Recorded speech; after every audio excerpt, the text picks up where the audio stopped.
much for your help. You're my knight in shining armor.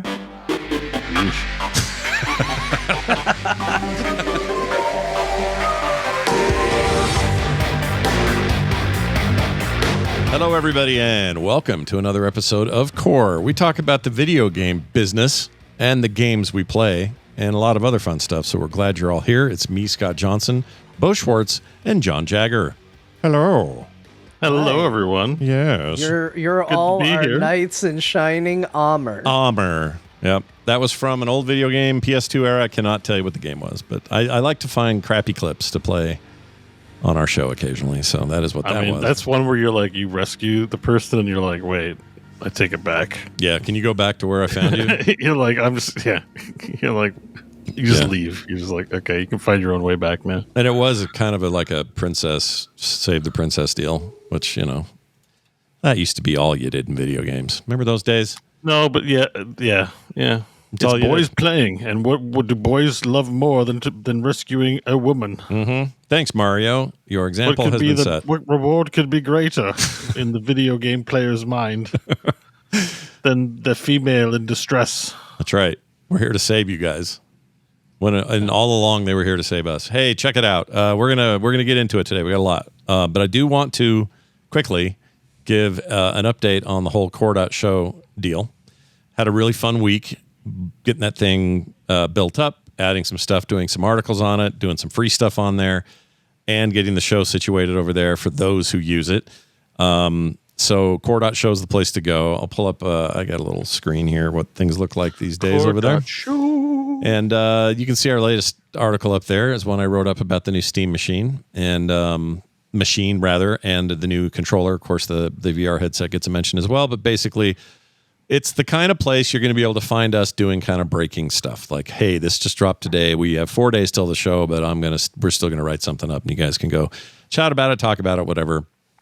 We'll talk more about that thing, obviously, in a minute. But anyway, it's a bunch of new things up there. So a whole slew of new content. And I also put one up that strangely got a bunch of traction about the Humble Bundle competition from these former Humble Bundle people that left and then started Humble Bumble. And they started a competing thing, and apparently that's seems pretty neat. A little bit more developer friendly. Competing Humble Bumble. A Humble Bumble that is competing. For those that don't know why we're doing it that way, let me give you an example of why we say it in that voice. All right, I haven't played this in a while. It's one of my favorite things to ever grace the internet. Here it is. Hold on one moment. Here you go. This right here. That's a French guy saying Humble Bundle. Yeah. You can put your game on the Humble Bundle. Anyway. We love the French. All right. Don't take me wrong. Anyway, so there's a bunch of new stuff up there. We also are going to start co-streaming there each week. Now, this week it's not because I'm dealing with a tech issue that I will have resolved for next week. We tried it last week. There were some issues. So while I work those out, we'll let you know. But we're going to co-stream live there each week. So there's a new place to catch the show if you want to. We're still on YouTube, still on Twitch, so none of that changes. And in their case, it's ad-free. They don't run ads in those videos, so might be a place people would like to go for an ad-free live watch rather than, YouTube if you're or Twitch if you're not, paying out of that. So something to keep in mind. Also, soon we'll have a chart. People have been asking for this. A chart that will say, here are the differences between the Core Patreon and the Core Substack and why they're different. And it'll just give you better information about what you want to do. Because like I mentioned last week, the Patreon's not going away or changing. It's still there. It coexists. And you may come at the end of it and go, I actually kind of like what we're doing here. Okay, cool. You stay there. You're set. The other information may help you go, oh, actually, I do want all this extra stuff over on the Core.show site. If that's the case, then good deal. Either way, I want the choice to be obvious for you to make. So I'm going to make a little chart that just kind of breaks it down. And it'll be nice and boring, so don't worry, that's coming soon. Either way, sign up and be a free person over there anyway. Core.show doesn't cost you anything. You can get all the free stuff. You get notifications all the time about what's going on. You'll get these right in your inbox when we write up stories like this. And I also made the dumbest email possible. And I'm so excited about this email account. Wait, and I got to give email bad title. It's just a terrible email account. Better, it's like in the vein of 10hams.com. But it's show@core.show. What do you think of that? Perfect. Yeah, no, it's great. You'll never forget it. That's 2 shows in 1 email. That's right. there. Yeah, like the John show nestled inside of Core. It's like that a little bit. Yeah. Oh, This and is by the Core way, nestled inside a show. as of last week, the Patreon and ad-free versions that go up over there, that bonus content includes the John show, which for those who don't know, is big news. it's a 5-minute yoke inside the middle of the audio file. All right, so watch for it, listen for it. Anyway, I like that. Much like the yolk of an egg, people can't agree if it's good for you, if it's bad for you. Yep. Some people throw it out. Some doctors say don't it. eat that. And you say, why? And you say, because it's going to kill you. And then a year later, they'll say, eat that. Why? Because it will stop you from dying. So think of the John show like that. Sometimes they'll say, do you want better erections? Eat the yolk. Is that true? Is that a thing? I don't know. I want that to be true. What, eat better erections if you eat a yolk? If you eat a yolk. Yeah, I don't know. Maybe. Have you checked? You'd check on that, Bo. If you want better erections, listen to the John show. That's right. It happens in the middle of when the I show. eat an egg, there's yolk involved. Yeah. So I haven't noticed anything. There's yolk and That's right. adjacency. When I eat an egg, I haven't noticed. Unless the yellow of the egg cancels out the yolk of the egg. Yeah. Yeah. What's the yellow called? The yolk. Oh, that's the yolk. That's the yolk. The white. The other is the white of the egg, right?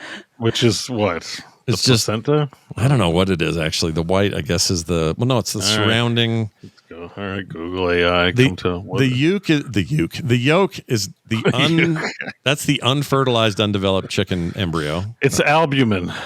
What the hell's albumin? The white of an egg is called an albumin. It's also referred to as glare or glare. How many albumins do the Beatles have in their entire career? Pretty sure that's the fantasy world where mini adventures.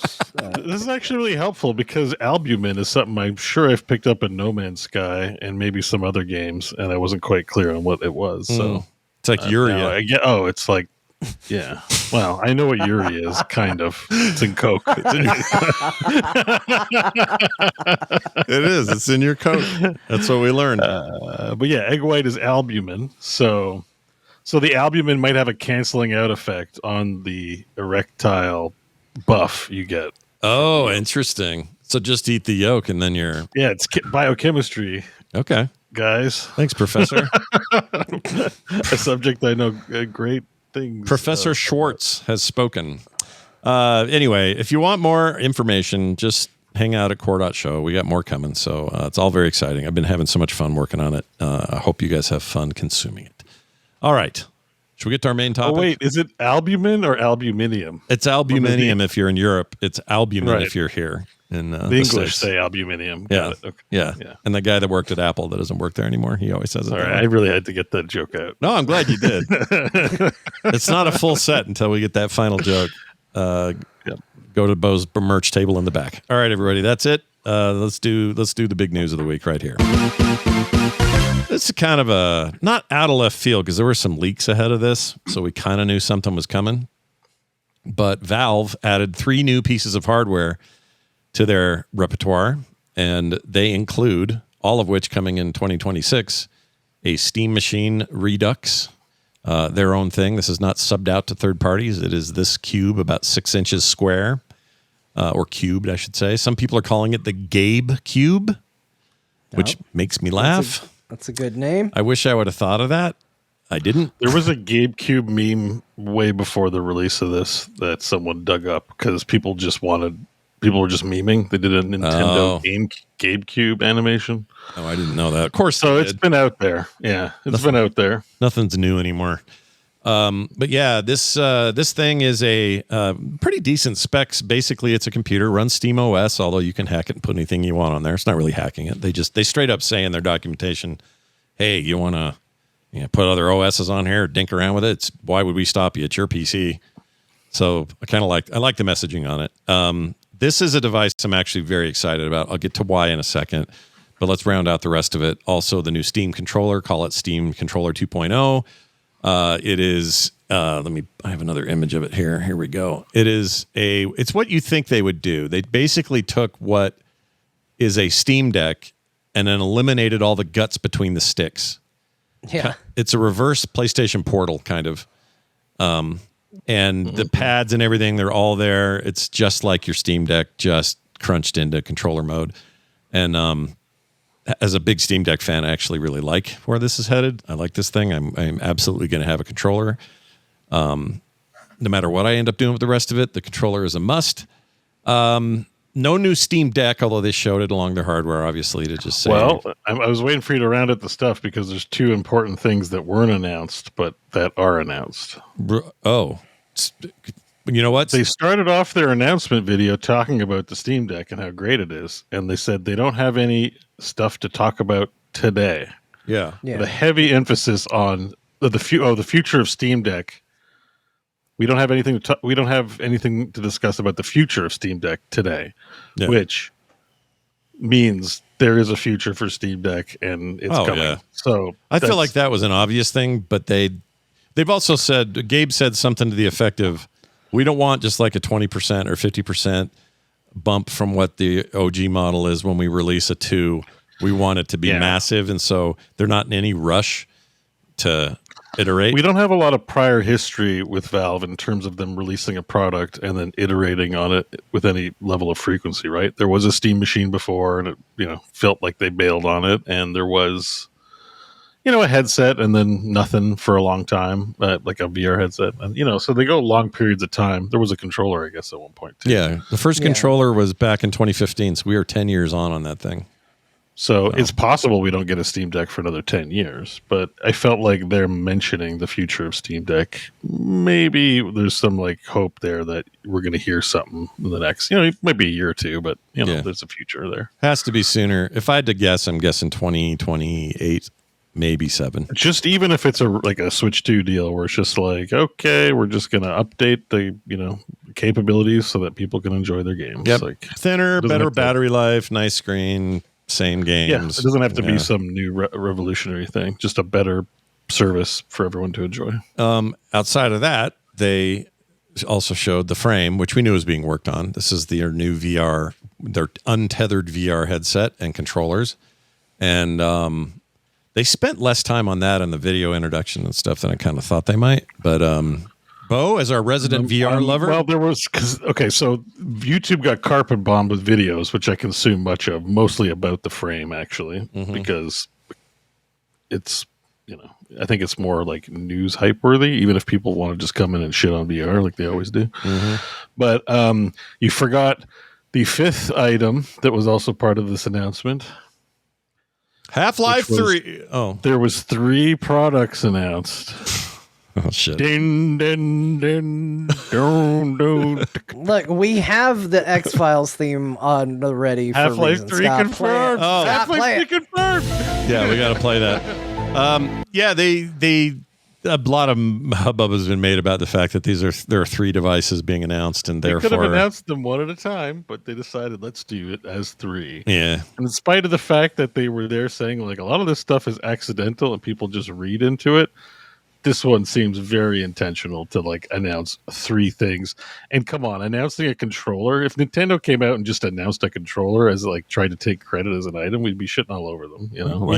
We probably would.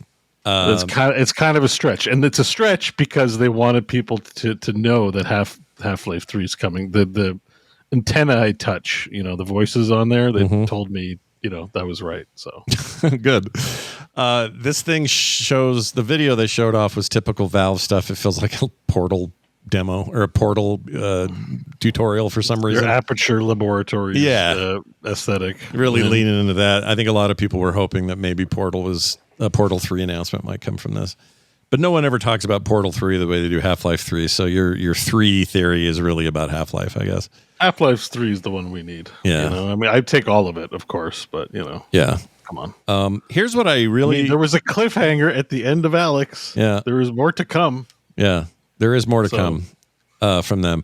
Here's the thing, though. Okay, so what do we want? Here's what I want. None of these things. I want all of these things, actually. Every one of these things I want, and I may be even more inclined to want the box than people would think I would be. I want that Steam machine under my TV because to me, it finally feels like the fruition of the original idea that they were trying to do, which was, hey, what about this idea of having your Steam library, that ecosystem, and have it be not just stream it over the network, but have it like on your television with a good controller. Like, this is the promise of that. And if they do it right, then I'm thrilled for two reasons. One, that's an awesome thing to have under your TV. My Steam ecosystem knows no bounds, so I'm all about it. And three, or C, was I doing letters or numbers? I don't know. I don't know, but you pick a lane now and just stick to it. 3/C. It all along. Yeah, I'll just pretend. Whatever I was doing, I want Steam OS. I want Windows off of things. I realize this isn't the same as saying that Windows is over. Some people are saying that. It's like they need to stop it. It's a weird thing to say. Or it's saying things like Microsoft and Sony are out. Look what this just was a game changer. It changed the whole industry. No, it didn't. They announced things we don't even have prices for yet. Freaking calm the F down. But all of that being said, I really like SteamOS. I love the idea of a more solid state Linux approach to the back end and not having to dick around with Windows shit, and have this thing run well on a television with good frame rates. The specs support what I want. This is exciting to me. So I think of all of these things, the combination of that device and the controller are going to be a must-have for me whenever they come out. Yeah. I think in terms of the Steam machine, when we had a lot of people when the PlayStation 5 and the Xbox Series X and S came out, we had a lot of people saying, which one would you get? Which one do you recommend?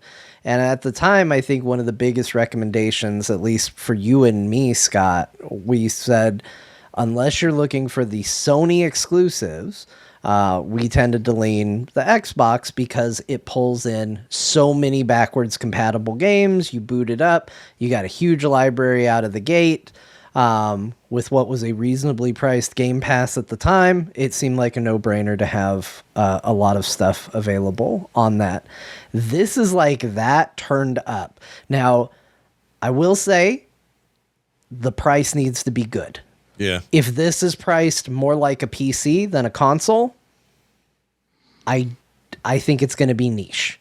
I think if this is console competitive pricing for this, I think this could go really far for them. Based on current people just looking at the parts and pieces, the specs, and trying to estimate based on today's RAM prices and everything what it would be today. Right now, the guessing is right around between 800 and 850, somewhere in that range. Do you think that's close enough? It's higher than your average console. It's lower than your average good PC.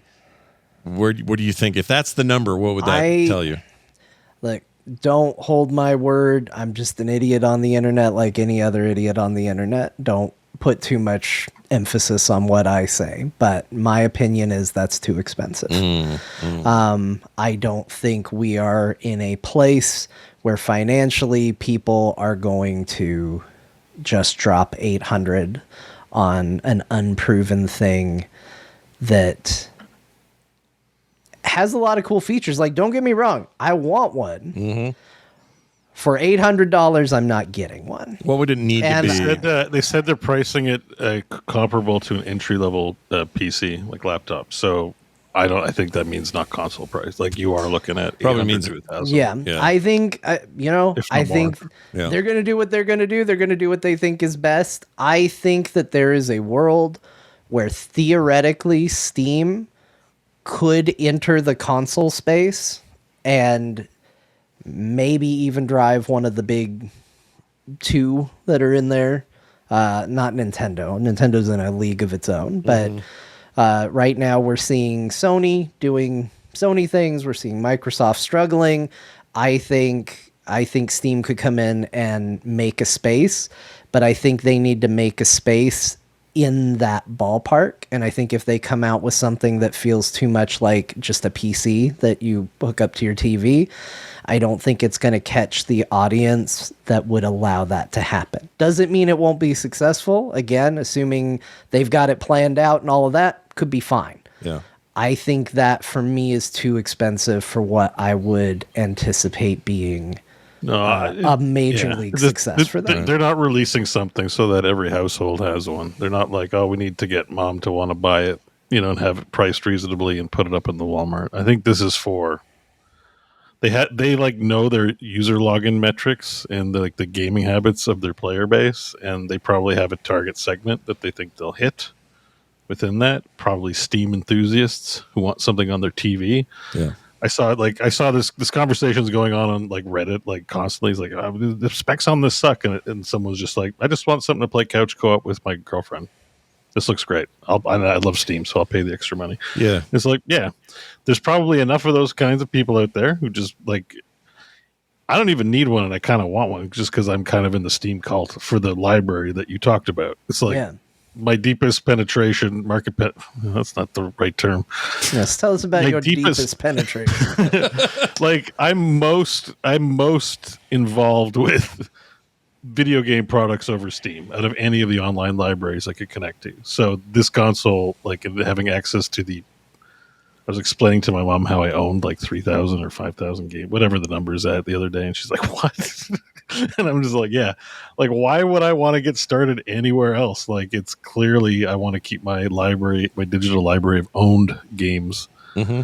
So, like, I would spend the extra, and I'd just be like, this is a Steam household, and, like, just get that console. It's perfect. Yeah. I'm jazzed for it. And honestly, I don't even think I need one, but I kind of just want one just to be in the cool kids club. Like, I don't even care if it's a bad PC. I'm not like, it's a bad PC, I can do better. It's like, yeah, I've done better, and like, if you're willing to plop down $2,000 for a graphics card, many people will also just plop down the extra $1,000 for a Steam thing if that's their hobby, right? I'm not saying everyone's going to find that affordable and want to do that, but there's going to be enough people out there who can just drop, lots of money on this thing. And, I love Steam. I'm going to buy the Steam Deck, and that might. This isn't going to be like Nintendo, like every household's going to have Steam, goodbye Xbox and Sony. It's just going to be, there is a niche market. No, what is that? I remember Brian Brushwood talking about, like, one of your Netaculars about, like, entertaining just like a core audience. And then other people come, like the busker paradigm of how this all works. Yeah, there's some of that going on for sure. That conversation really doesn't ever happen in the video game space, where it's like, because it's VR. VR has like a core audience. Everyone's like, VR shit, but it's like there's a core audience paying a ton of attention to it, and it's enough to warrant continued, hobby products and things of that nature.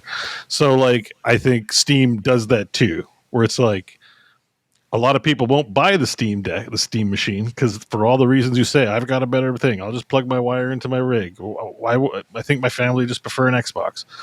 But you're paying attention to what the hardcores are doing, even if you're not doing it yourself. Yeah. And there'll be enough of a dedicated Steam audience. I don't mean hardcore as in PC Master Race hardcore. I just mean Steam lovers who will just buy this because the product looks sweet. It has a plate that you can change out in the front and program, and some of the, like, there's a lot of like cool little hobbyist things. If you're like into the kitsch of a console box, this looks way cooler than anything PlayStation or Xbox has done recently in terms of, like, the RGB lights and the cool little things you can do. You can apparently, I guess on Steam Deck, you can load up your own movie file as a boot screen. Oh yeah, I have a custom one that runs on there. Yeah. So you'd be able to do that here. Come to my house, and it's like me going to Steam Deck on the TV. It does kind of scratch that kind of modder community thing, and I think you just touched on something that will explain why I'm coming at this from such a positive angle. Because I'm with John, cost is going to matter. It will matter for a lot of people what that's going to end up being. But my experience with the Steam Deck has been such a universally positive one that I can just, it makes me hate Windows every day. And it makes me want to, look, I'm in a privileged position where my gaming PC is all I use it for is gaming. That's it. I don't log into it for work stuff. I do almost all my production on a Mac. This thing just is over here to provide gaming. That's what its job is. And I know not everyone's going to be able to do that or have that opportunity. Depends on what you do for a living, I suppose. But in my case, that's what that's for.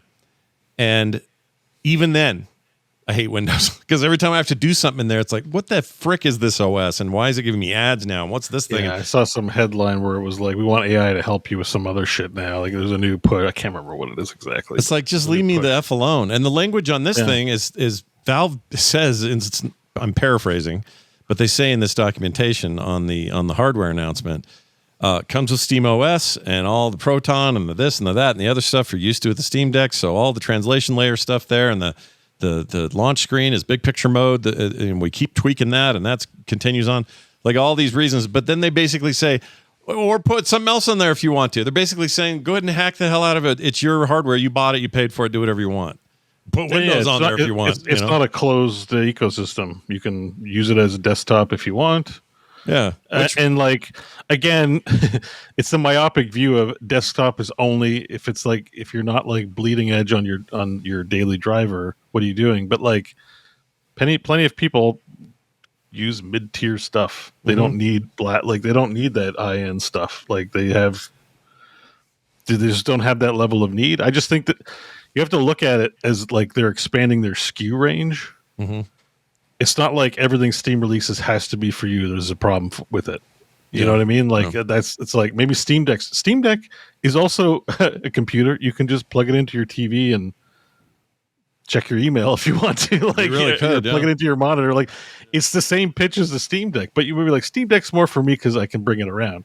And some people might be like, Steam Machine's more for me because I can plug it into my TV and I don't really like the other consoles, or this is just cooler to me. I have a big library. Whatever the pitch is, it doesn't have to be the second coming of Christ. I know it's Valve, so they barely ever do anything. So it's like, Valve's doing something. Is this going to rocket the shit out of all the other companies? And it's like, maybe not. It's just hobbyist enthusiasts. And if they sell 1 million units, then Valve's like, cool. If they sell 10 units, Valve might be like, all right, whatever. It's like, I don't like, it's also like, it's not a big deal. Like, you know, they're just will be like, I guess we won't make any more of those. People didn't receive them well, whatever. Sure. Like this, like, need to dominate through consumerism is like, that's just what that is. Like, it's more just like, who cares? Like they're releasing a cool product. And it's the same pitch as Nintendo. People love Nintendo. They've got great first party games. You're not killing anyone on hardware specs. Well, you're also looking at they've done really well this sales cycle. Switch 2 is like a slam dunk. Oh yeah, they killed it with it. Absolutely killed it. Xbox Series X currently, if you're going to go buy a 1 terabyte version on Amazon with a 5% discount, you're going to pay $614. To me, that's creeping up to. And by the way, that includes one controller and nothing else. That's not games or anything else, not a bundle. That thing's creeping up toward the price of what we were talking about with this other box, which is more capable, has better specs, and will, and gives you all the other advantages, not being a closed system and everything else. If consoles are still being sold for, $299, this is a much harder call. But because PlayStation and PlayStation and Xbox tend to be pushing well past the 600 mark and beyond, I think a lot of people will, if they really like Steam and already have a big library, even a small library, they're going to be like, "Ooh, I could do that." I mean, it's a whole different kettle of fish. I don't even think they're. I think other consoles are overpriced too. So good point. It's one of those things where it's like, it's close to what they're charging. They're also charging too much, but it's one of those things where, I mean, we'll see. And again, it doesn't have to be what I want it to be successful, but I would like it to be cheaper and I would like it to be dominant, because I think that we need more companies like Valve that are putting consumers first to be massively successful, and maybe teaching others that that's a good path for success. Yeah. And so, I'm rooting for it. Like, absolutely, I'm rooting for it. But like, if you were asking me, if this comes out at $800, $900, do I think it's going to blow up massively? No, that doesn't mean it's a failure. But I don't think it's going to blow up. They're just not even competing in the same way, because Valve's also not going to put marketing. Like, Valve doesn't do marketing spend. Like, Xbox and Sony and Nintendo are going to pour millions into making sure everyone knows about their damn consoles. Yeah, these guys. I don't even think Steam is just like invited a bunch of people and then just ghost launch like their announcement. Yeah. And they said I was watching an interview with some of the guys. They said they did it because they're going to release.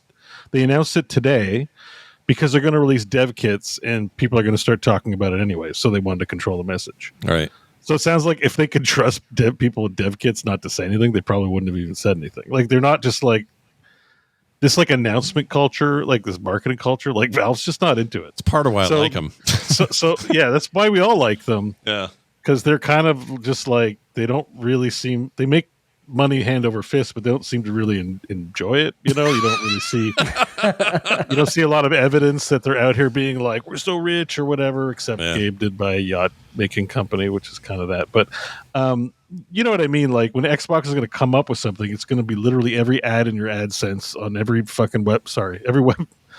I don't know why I needed to swear there, but like every website's going to blast in your eyeballs. There's an Xbox, but you know, Valve is just going to like let other people make content from it. And they're going to sell them exclusively on Steam. This isn't, as far as I know. They're not pouring $100 million to like, you know, ad agencies to make sure you're aware. Like they just don't care. Buy it or don't. Like, but as far as I know, this isn't going to be on Amazon. This isn't going to be a thing I can go into Walmart and buy. This is, I mean, maybe that'll change, but this is, as I can imagine, along with Steam Deck, will be a thing you buy on Steam. Steam's the store you buy it on. You're Which also the target. Makes sense because that's the ecosystem. Right. It's not like they're going to be putting out Steam versions of games in Target and all of that. If you can't figure out their store, you probably shouldn't get one of these devices. Yeah. It's a good point, John. I really think that's part of this. But having those consoles in every store is part of the marketing spend. Like going into a Walmart and seeing a wall of Xboxes. Oh yeah, no, they pay for that. You don't buy one. Is just it's in your eyeballs. You're forming neuronal connections. Just seeing it, it's like it's a thing. It's everywhere. It must be important. Yeah, because I'm seeing it all the time. They're also lost leaders. Remember this about Sony and Microsoft, and used to be Nintendo. They don't do it as much. But lost leadership is a thing you do when you're that big and you're trying to capture market. You sell these under what they cost. Valve is not going to be doing that. They're not going to be making massive profits, small margins on all this stuff right now with tariffs and everything else. But if they end up doing it, let's say it's 800, and I would love it to be less, but let's say it is. That's not them being greedy. That's them selling it for a low margin and saying, well, this is what the baby one might be 800 because we did see on the site there's 2 NVMe size drives. There's like 500 gigs and 2 terabytes. Yeah, quite the jump. So I'm assuming, there'll be 2 price points at minimum. Yeah. I think that's weird though. They could have gone just terabyte and 2 terabyte. I don't know why they went 512 and then leaped right over to 2. Well, I think part of the deal is you can put a micro SD in there too. That's true. So it's like either just give you a baby amount or a whopping amount. Yeah. And the SDs are the high speed capable ones. So, you'll do real well with that in there. I mean, consoles are never going to compare. Like no one's going to make a console that's going to compare to what you can do as a hobbyist PC constructor. Like just from the lead time alone of having to engineer the thing, secure the production and parts, it'll never happen. Like those part manufacturers are always going to offer you singleton retail immediately, more so than somebody assembling all the different pieces to put a product together. Like that might have felt that way back in the day because we weren't as plugged into, the chip manufacturing industry and all that stuff. But like that margin is like razor thin. Yeah.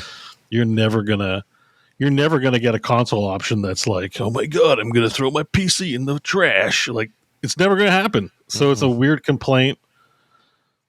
Like, it's a weird complaint to say, like, it's bad. Like, that's a general reason for you to go with PC, right? Like, like I'm a PC thing because everything on console looks like shit, in your opinion. In your opinion, it's not that true, but you might be someone who thinks that. But to say, like, to put to the console industry, I'll buy your stuff if you can make it as good as whatever's available for the PC hobbyist. Like that'll never happen. That's never going to happen unless there's some company that manages to manufacture everything from A to Z in secret and then release some big surprise on the world. But I just don't think that's realistic. I do like this Cylon thing on the front of it. It will also tell you if your game's downloaded if you decide to tell it to tell you that. So that light can be used as like a little progress bar.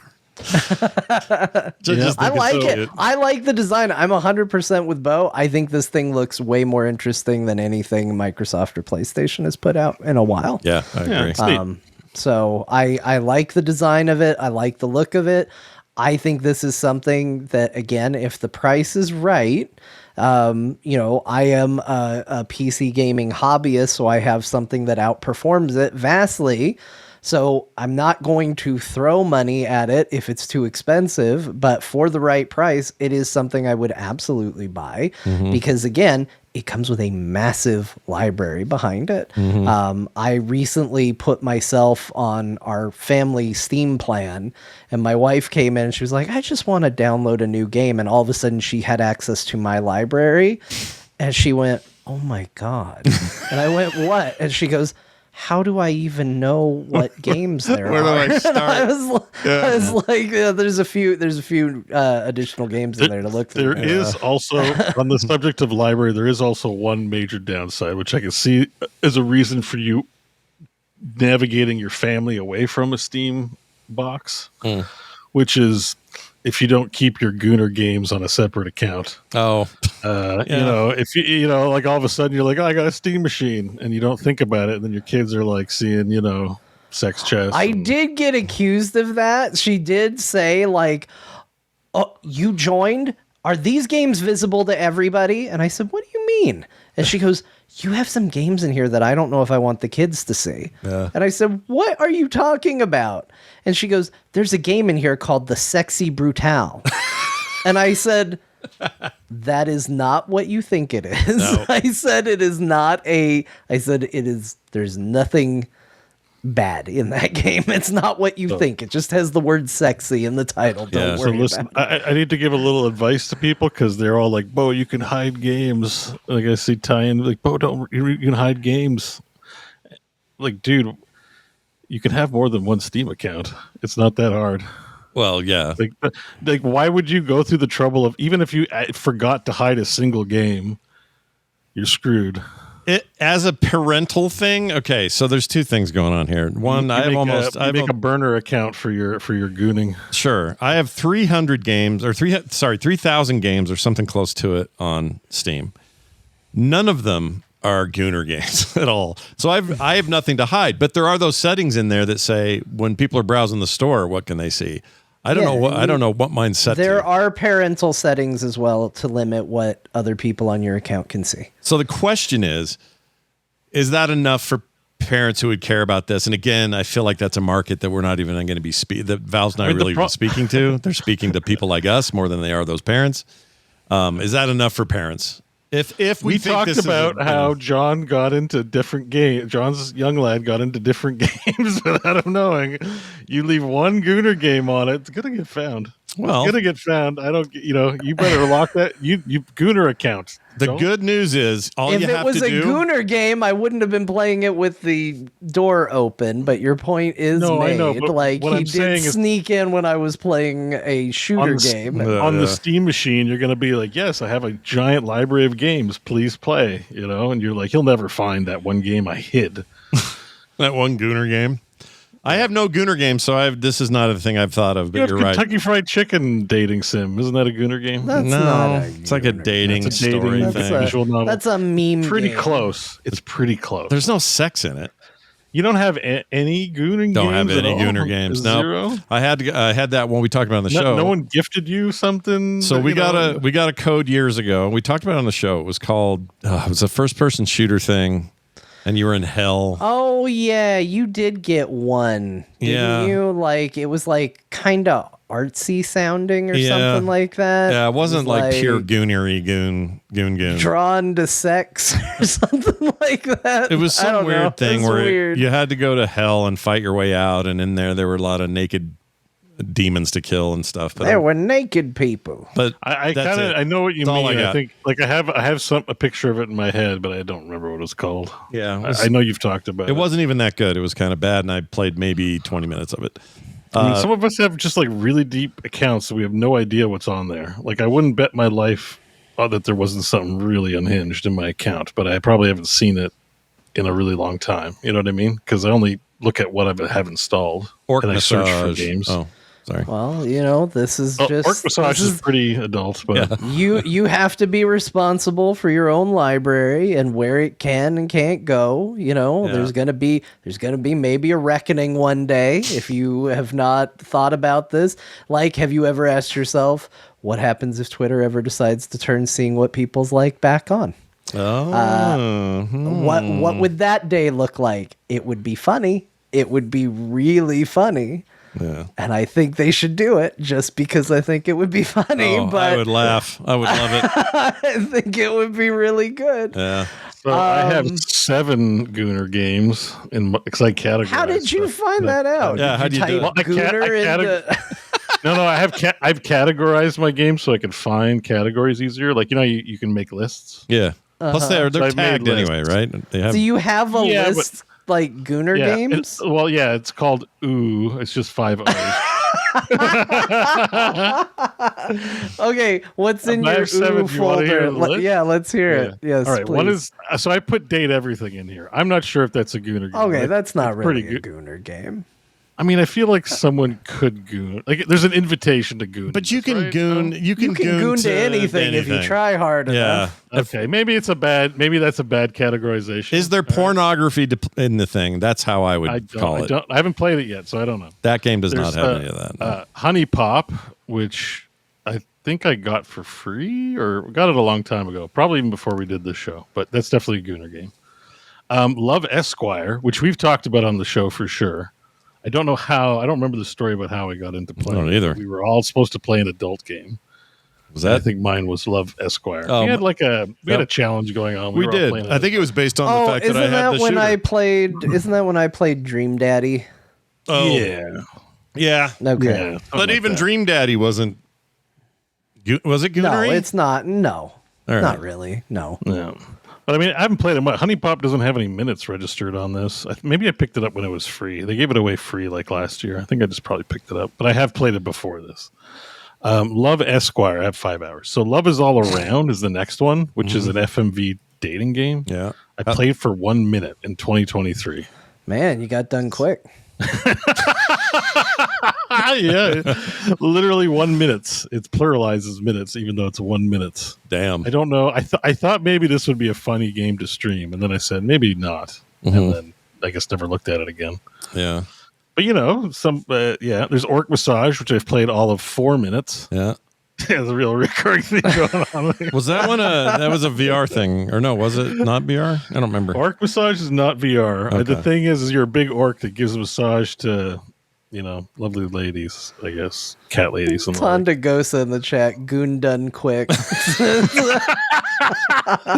should be the name of today's show. Goon done quick. It's not bad. A new Twitch channel coming. Goon's done quick.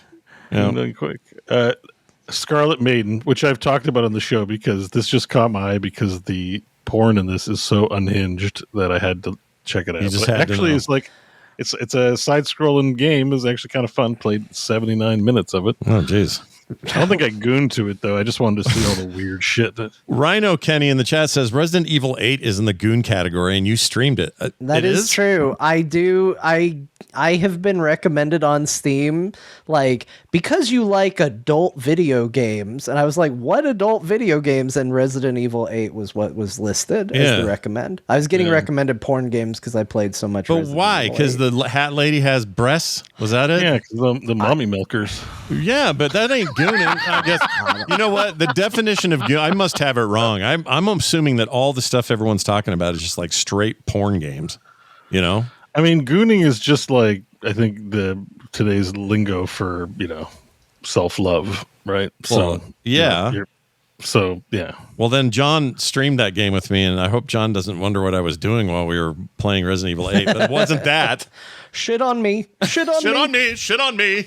Money's on your peeing in your piss jug underneath the desk, but yeah. Gross. The last game is Sex Chess, which I think the developer emailed me a code a long time ago, but I never played it. Sex Chess. I remember us watching the ad for Sex Chess. We did watch that. Yeah. I think we didn't watch the nasty version, though. I think we watched their like. But I will say, there's somebody on my friends list, somebody who friended me from whoever who's won the first chapter. I won't out who they are, but yeah, it's fun. It's fun to see. I have one friend who has previously played on Steam. I have some people in the chat are saying that I'm doing the Streisand effect. You all can look at my entire library. I do not care. There's nothing. Yeah, we're friends, and like hopefully he hit them if he doesn't want. I don't even know where to do that. I haven't done any of that. No, I haven't done any of that either because I have nothing to hide for real. It's nothing. I'm a proper gentleman and keep my gooning on my gooning. I did hide a game, but I can't remember which game I hid. I did it to test how it worked, but it wasn't a Gooner game that I hid. It was a regular game, but I don't remember which one I hid. Do you think anyone goons to House Flipper 2? I hope so. Yeah. Or what's... yeah. Anyways, we're going to get raked over the coals because all we're talking about is gooning instead of the new Steam announcement. So, Well, that brings us to the VR headset where lots of gooning will take place. Can we talk about that for a second? Yeah, Steam Frame. Yeah. What do you think of the frame? I feel like it got less info than everything else. But speaking of, I'm massively excited. About a new VR headset. I'm ready. I'm not loving Meta, week after week. Oh, great. There's the Meta CEO. I like that he's investing in VR, and look, there he is being an ass again. Every week feeling worse and worse about the product. However, the Quest 3, I stand by it, is an excellent, excellent VR headset and product. It's probably among the best, if not the best, out of all the things. I'm a big fan. So it's fun to have the Steam Frame come out because the Index, I always flirted with the notion of picking it up, but it felt outdated compared to, what's available for feature-wise in the Quest 3. And now we're brought up to date. It's going to have pancake lenses and some new features as well. So pancake lenses, there's the foveated rendering that games do, but now one of the things you want to do with VR to get the high fidelity games is run your game on your monster PC or I think your Steam machine might handle some of these games. Yeah. And then shoot it off to your headset. So you're streaming video. You're essentially doing GeForce Now or the xCloud thing on your local network. And there have been hiccups. Even though it works pretty good, sometimes with the AirLink, there's if there's network lag or whatever, I experience a bit of flickering or a bit of, distortion, shit like that. So they've come up with this new protocol over your network that basically not only do you get the headset, but you get a dongle that's a router. Mm-hmm. And it will, the new protocol is this thing called foveated streaming. So the encoding means it's not going to encode full 2080 by 2080 per eye to your headset. It's going to look at what's your eye looking at, and where your eye is looking at, it's going to do high def. But in your periphery, where you don't need to see in high def, it's going to lower the bit rate on those portions of the video, meaning you're going to get a more seamless, more performant experience on local network. And that is just so exciting because you really need high refresh on the VR headset. It helps 90 to 120 megahertz because you want it to be refreshing faster than your literal eyes refresh at all times. Hiccups and lags are not good. So, yeah. Oh, I just realized why our video freaked out. It thought you raised your hand for a question. I thought I raised my hand again. Okay, put the hand down. How do you turn that off? Lower hand. I got a lower hand. There we go. Button. Sorry, guys. All right. That was weird. I went over to you and it looked like the Matrix had kicked in. I don't know what was happening. All this talk of gooning, and it was hand check time for Beau. He's talking about sex chest. Show your hands. That was really weird. Yeah. So the frame is got sweet new tech. It looks like they're pushing things, maybe not in a giant way, but in meaningful ways to me in the VR space. And, I'll get to decouple from the Meta Quest maybe, or maybe I'll just have both, and Meta's good for some things and Valve is good for other things. I don't know what kind of other business there will be besides from the Steam library. Will you be able to install an operating system and do some other shit, web browse, that kind of stuff? Because the Meta operating system has a wide variety of apps and lets you use a browser.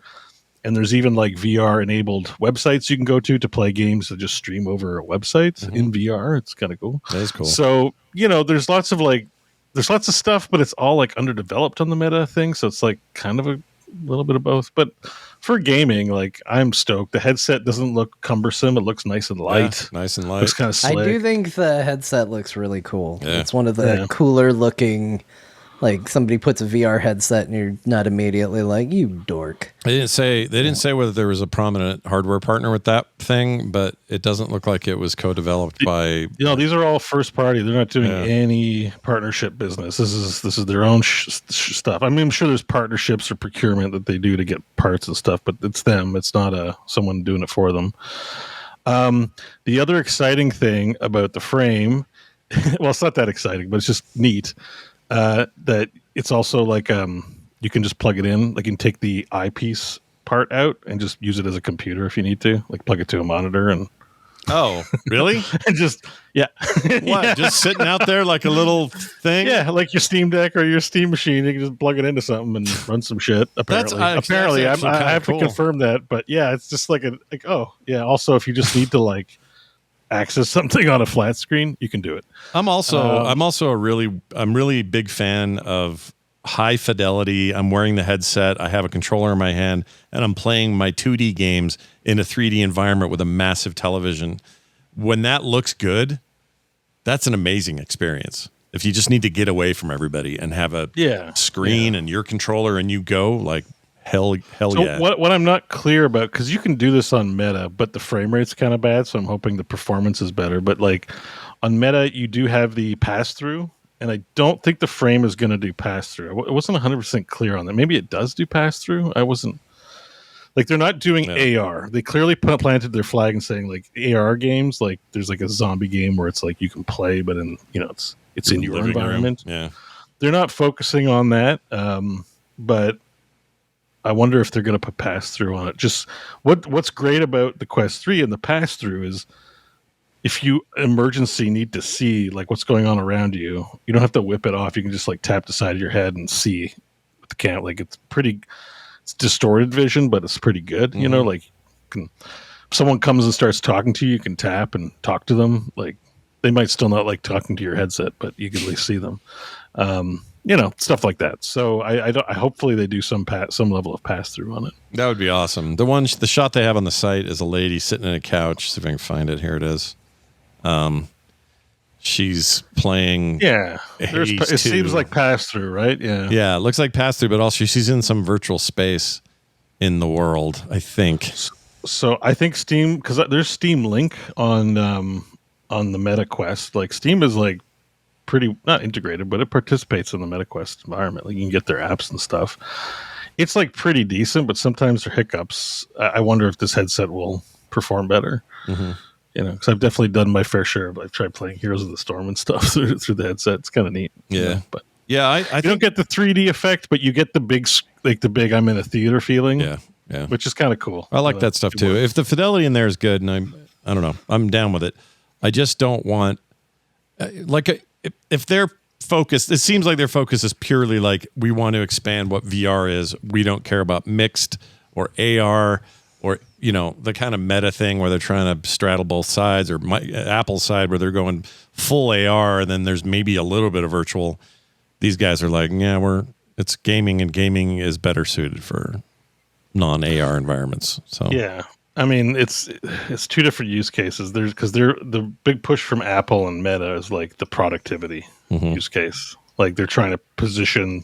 That's where you get people. I think I can kind of agree with getting their backs up, trying to push VR as a productivity device, not just a game device. Yeah, but I think there are some people who have used VR, but like I think you do get tired of having it strapped to your face all day. Oh yeah. So yeah, it's exciting. I'm stoked for it, and there's supposed to be another The frame is one I need them to release a game along with it, though, because there's a shit ton of game on the Meta Store, and many of those don't make it to Steam now, because the Meta Quest Store I think is the place to go if you're if you're developing VR games now and you want to make some money.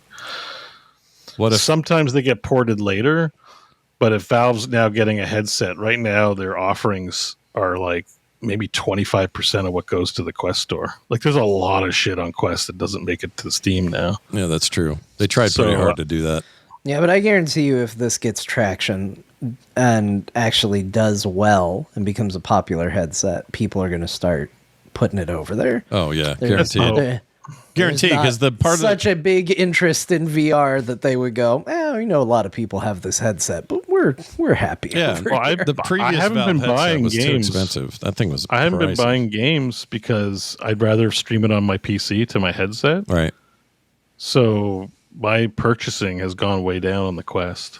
Yeah. So I'm like, well, it's not on. Like I can stream it, no problem. I'd rather just my computer handle it and give me a pretty experience. Yeah. It's basically our favorite ecosystem giving us new tools. I'm really into that idea.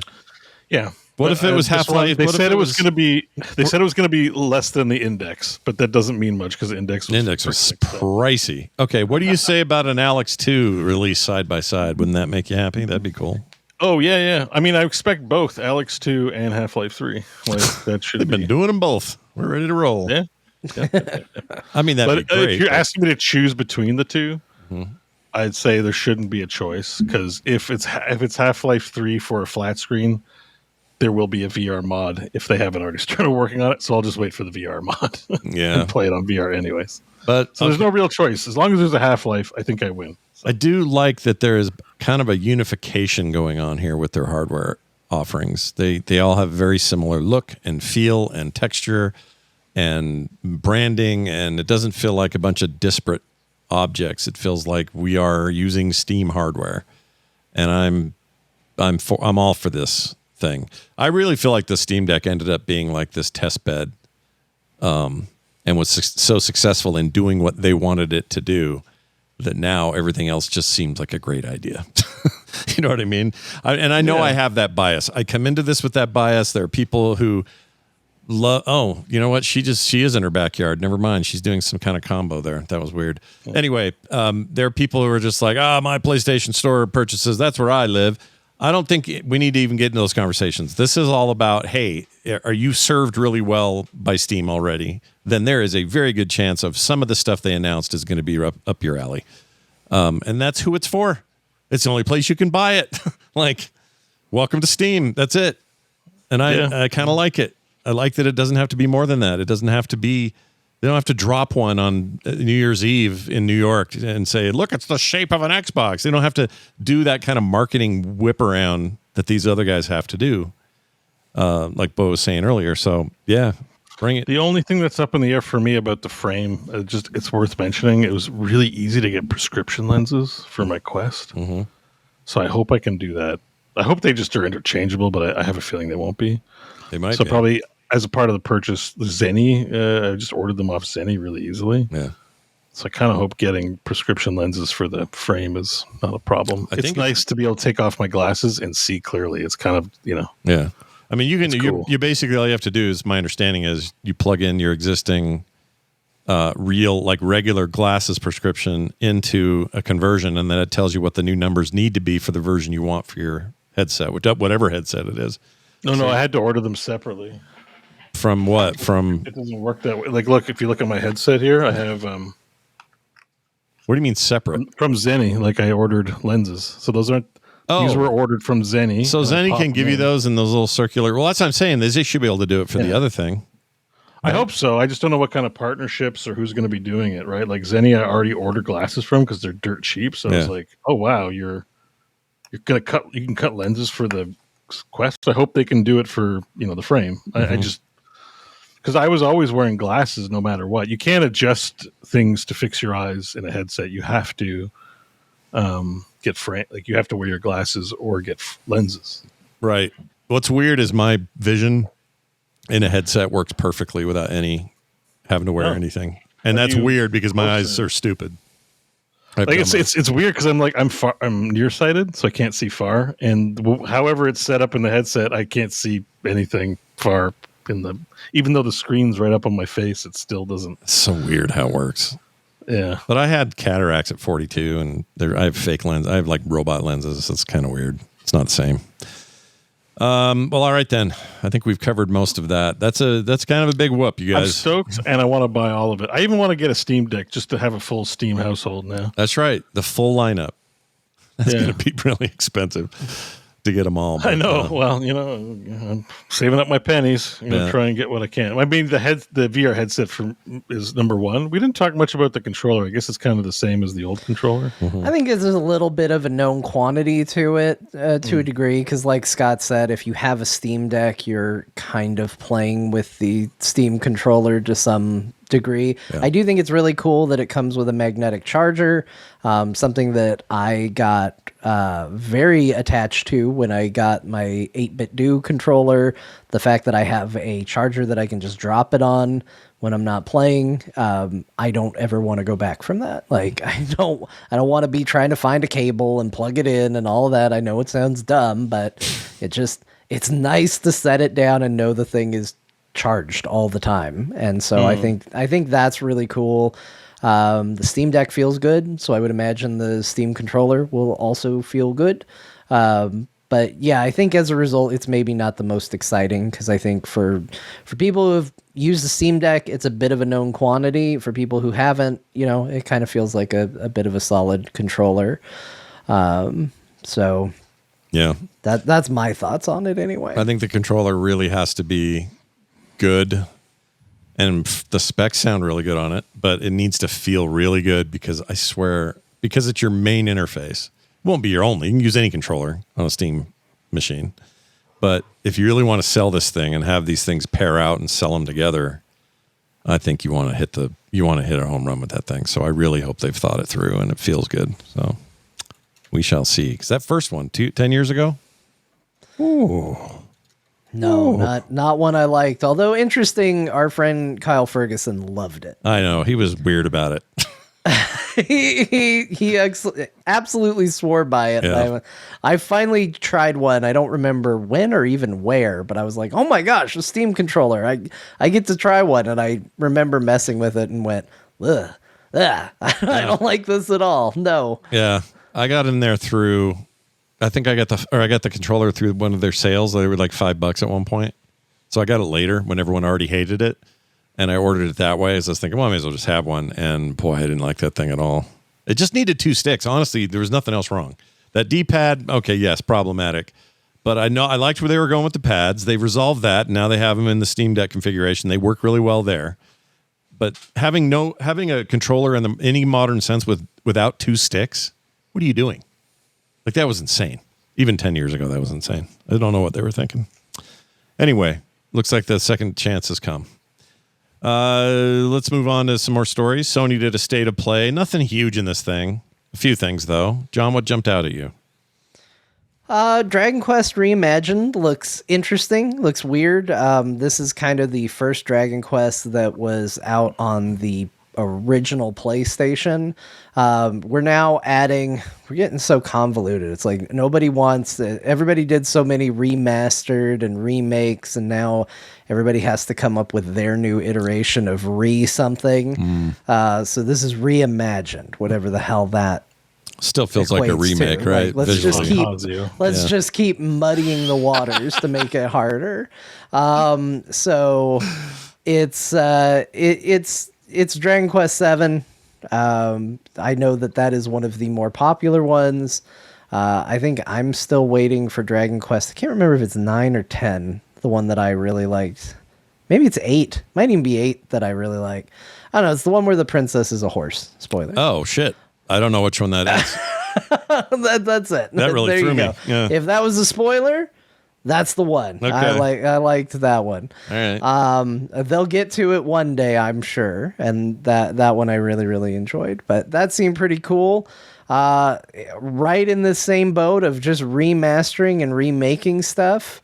They showed Fatal Frame 2 remastered, the Crimson Butterfly, so you can take pictures of ghosts to kill them. Of course. Yeah. Yeah.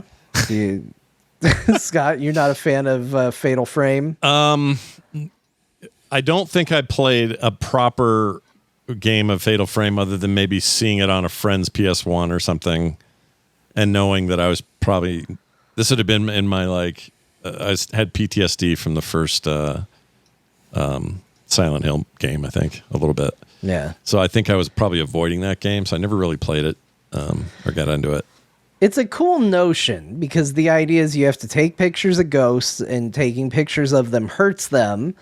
The more in frame they are, the closer they are, the more damage you do. So it's a game that kind of forces you to look at the scary thing and to let the scary thing get as close to you as you're comfortable with.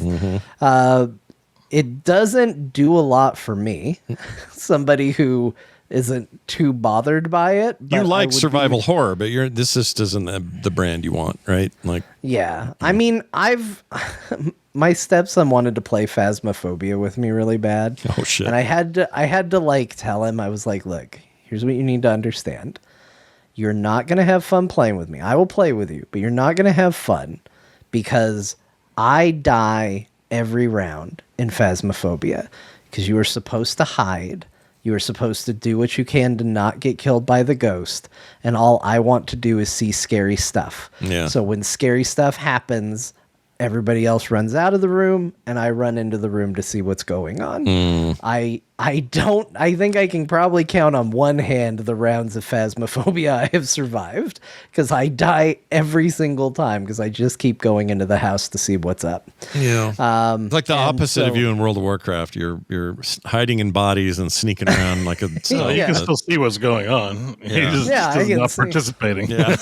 I got the DPS meters. I'm like, oh yeah, they're doing a good job. Look at them clearing that trash. Yep. Thanks, everybody. Thank you for all you do for the raid. Appreciate it. Yeah.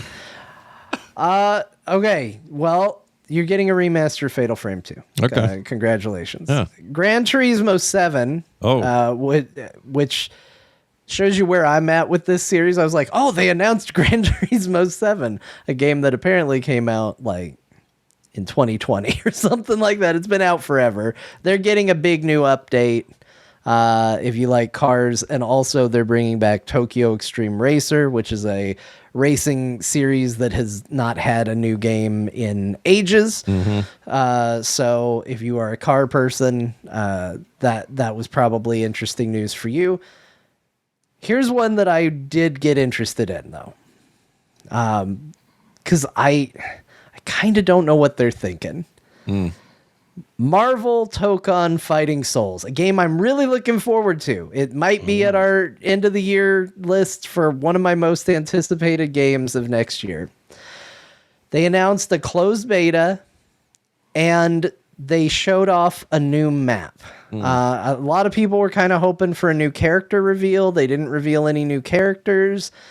And I kind of think they're messing up, you guys. Oh shit! Why? Because they revealed a new map and they made a bunch of people sad. Why? Because that's not how you should feel when you get shown a new map. You shouldn't go, "Oh, I'm sad."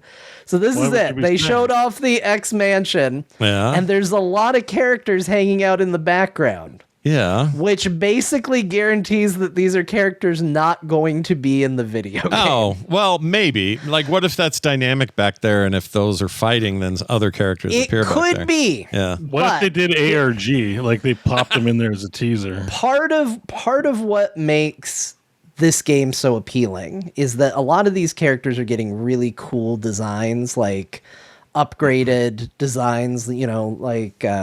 Iron Man looks like a cross between Iron Man and a Gundam. Like they're getting these really cool out there designs. Yeah.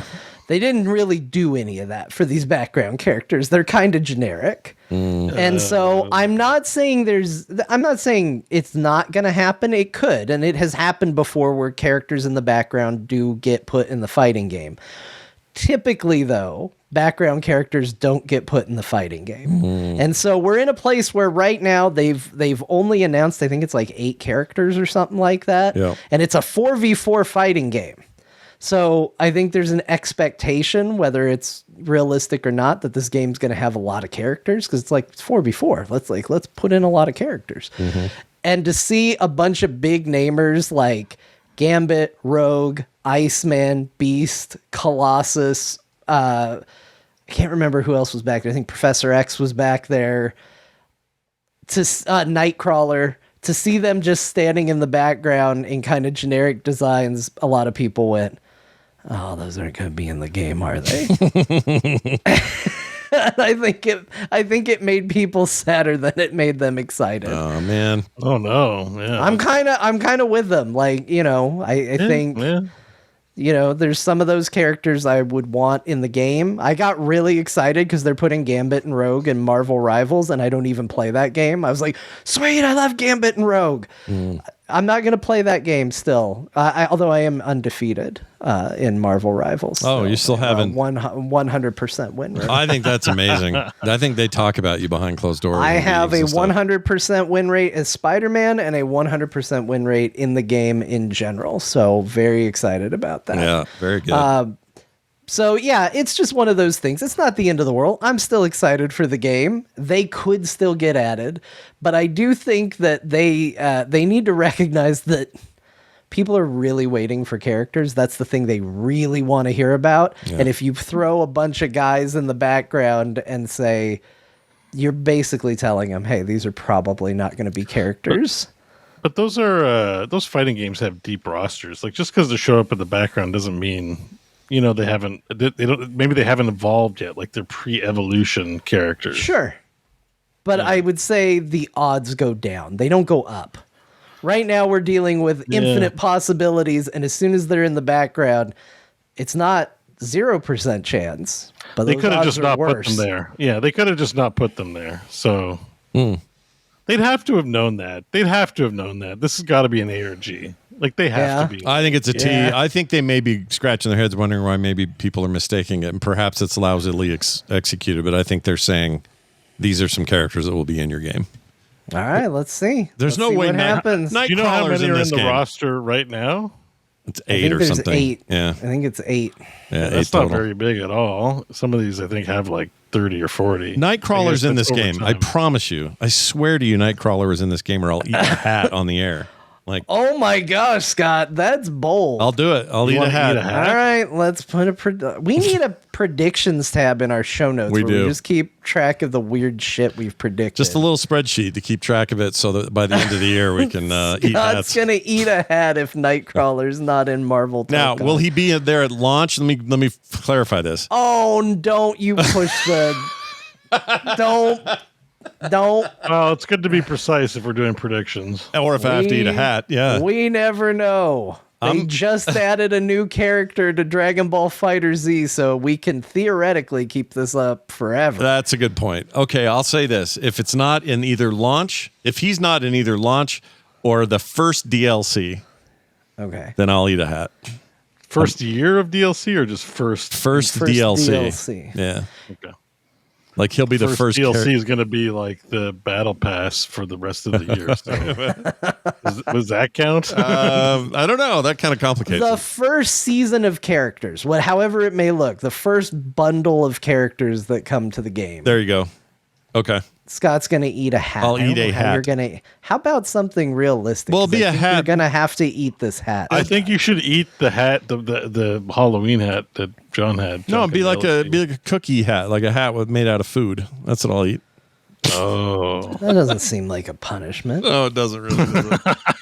All right, you know what? I'll think of something that's gross that I hate that I'll eat. Because I can't eat a hat. Nobody can digest a hat. I'll eat Well, I know. That's why I wanted you to rein it in a little bit. Yeah. So we'll rein it in a bit and say, what do I hate? I hate Brussels sprouts. I could eat those. I mean, the classic thing is you have to eat a ghost pepper, right? That's what everyone knows. Yeah. I'm bad with hot shit. It'll wreck my guts. I'm not going to do that to somebody. It feels like torture. A little bit. You know what I'll do? I'll drink vinegar. It's one of my great fears is to drink raw vinegar. Okay. All right. Okay. I'll do that. Like a shot glass? Like a shot glass of vinegar. Just I'll do it. Ooh, okay. Yeah. Great. And it won't hurt me. It won't kill you or anything. It'll just be gross. I may hurl. Well, good. I'm glad you're picking something that isn't going to kill you. Yeah, I don't want to die. Life is good. I'm going to make a predictions tab. Maybe this tab that's the gaming first template, we can just rename predictions and you can throw my Half-Life 3 prediction in there for sure. Oh, yeah. You're pretty confident on that. like the Half-Life 3 with the Steam Machine launch. Yeah. Okay. That would be a big whoop. What are you going to eat if you're wrong? Do you have to eat something? No. Okay. A pepperoni You stick. volunteered that. Nobody. I'm not putting myself out there. Yeah, my attempt to rope anyone else in has failed. All right, let's talk about this Night Rain deal. They're getting more stuff. Bo, you're getting more in your game. John, what is this DLC that they're this is news for Bo. Elden Ring Night Rain is getting a thing called the Forsaken Hollows. It is paid DLC coming later this year. Oh my gosh. I missed that. It's DLC for DLC, right? That's the idea? It only works if you have Night Rain? Night Rain is its own Night Rain game, is not a right? DLC. It's a standalone game. It's a standalone game. Oh, I didn't know that. I thought you had to have the base game. I had no idea. So it's DLC for a game that is based on a game, but it is in fact its own game. All right. This was actually came up during Next Jeopardy last week. This game did? Where John answered Night Rain. Oh. And you answered correctly Elden Ring, and you still don't know? Well, I did. You got the answer right, implying you knew. Well, that was so long ago. Yeah, who remembers anything? But I don't remember. I know you're all trying to shove the memory down because apparently some people didn't like it. What, Night Rain or the game? Oh, the game. Yeah, there are a few people who didn't like, but whatever. They're fine. No, it's fine. I'm not trying to bring that up. I thought it was just hilarious. Like, there's a seek button on your podcast player.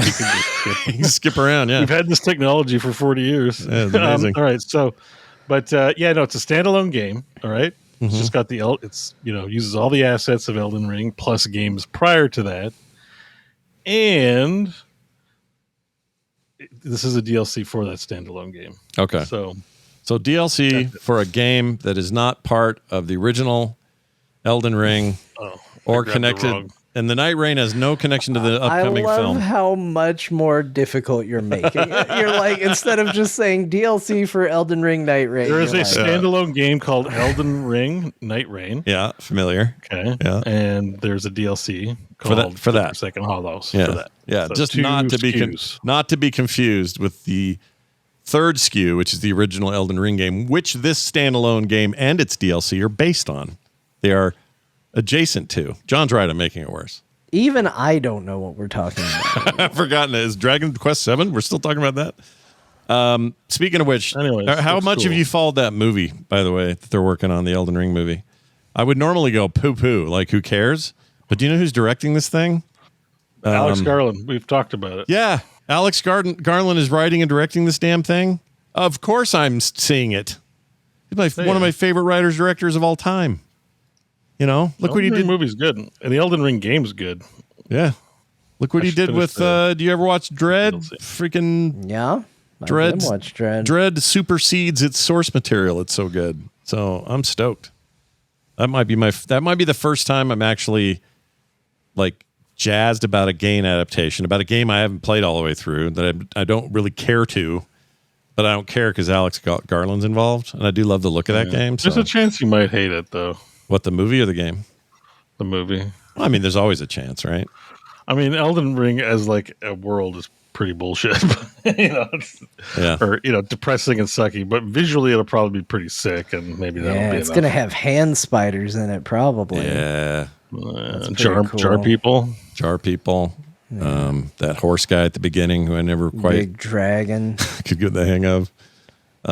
Yeah, I'm excited. I mean, it is only going to be like an hour and a half, so they can't fit everything in Elden Ring in it. It'll have to be like a focused thing of some kind. Do you think they have to make it really hard to see it because it's a Souls-like game, so it has to be a Souls-like movie? So it's like, you got to sit in your chair, but you better time it just right, or it'll eject you through the ceiling or something like that. So that'd be cool. I just want there to be a guy that goes, "Now we will devour the gods." That's right. That guy. And that other guy, that guy, we want him.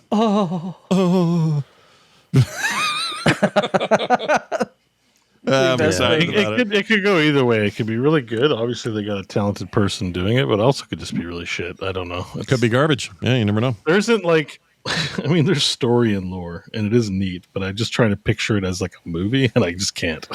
Yeah, he's going to have to plot. He's going to have to create some plot. What if you see the loathsome dung eater up on the big screen? Oh, shit. Finally. Oh, shit. Right, but like, it's like none of these guys have like very deep, objectives, or things that they're after, right? Like he wants to cover the world in dung. Mm-hmm. That's the goal. Yeah, and cool. Yeah, everybody. I don't know. I'm just having a hard time picturing. I'm not saying I'm not anti Elden Ring movie. I'm just having a hard time picturing.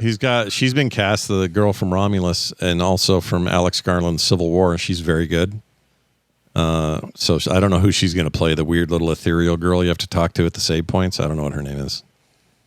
I don't know if that's her name. I don't think she does have a name, doesn't she? Yeah, I don't know.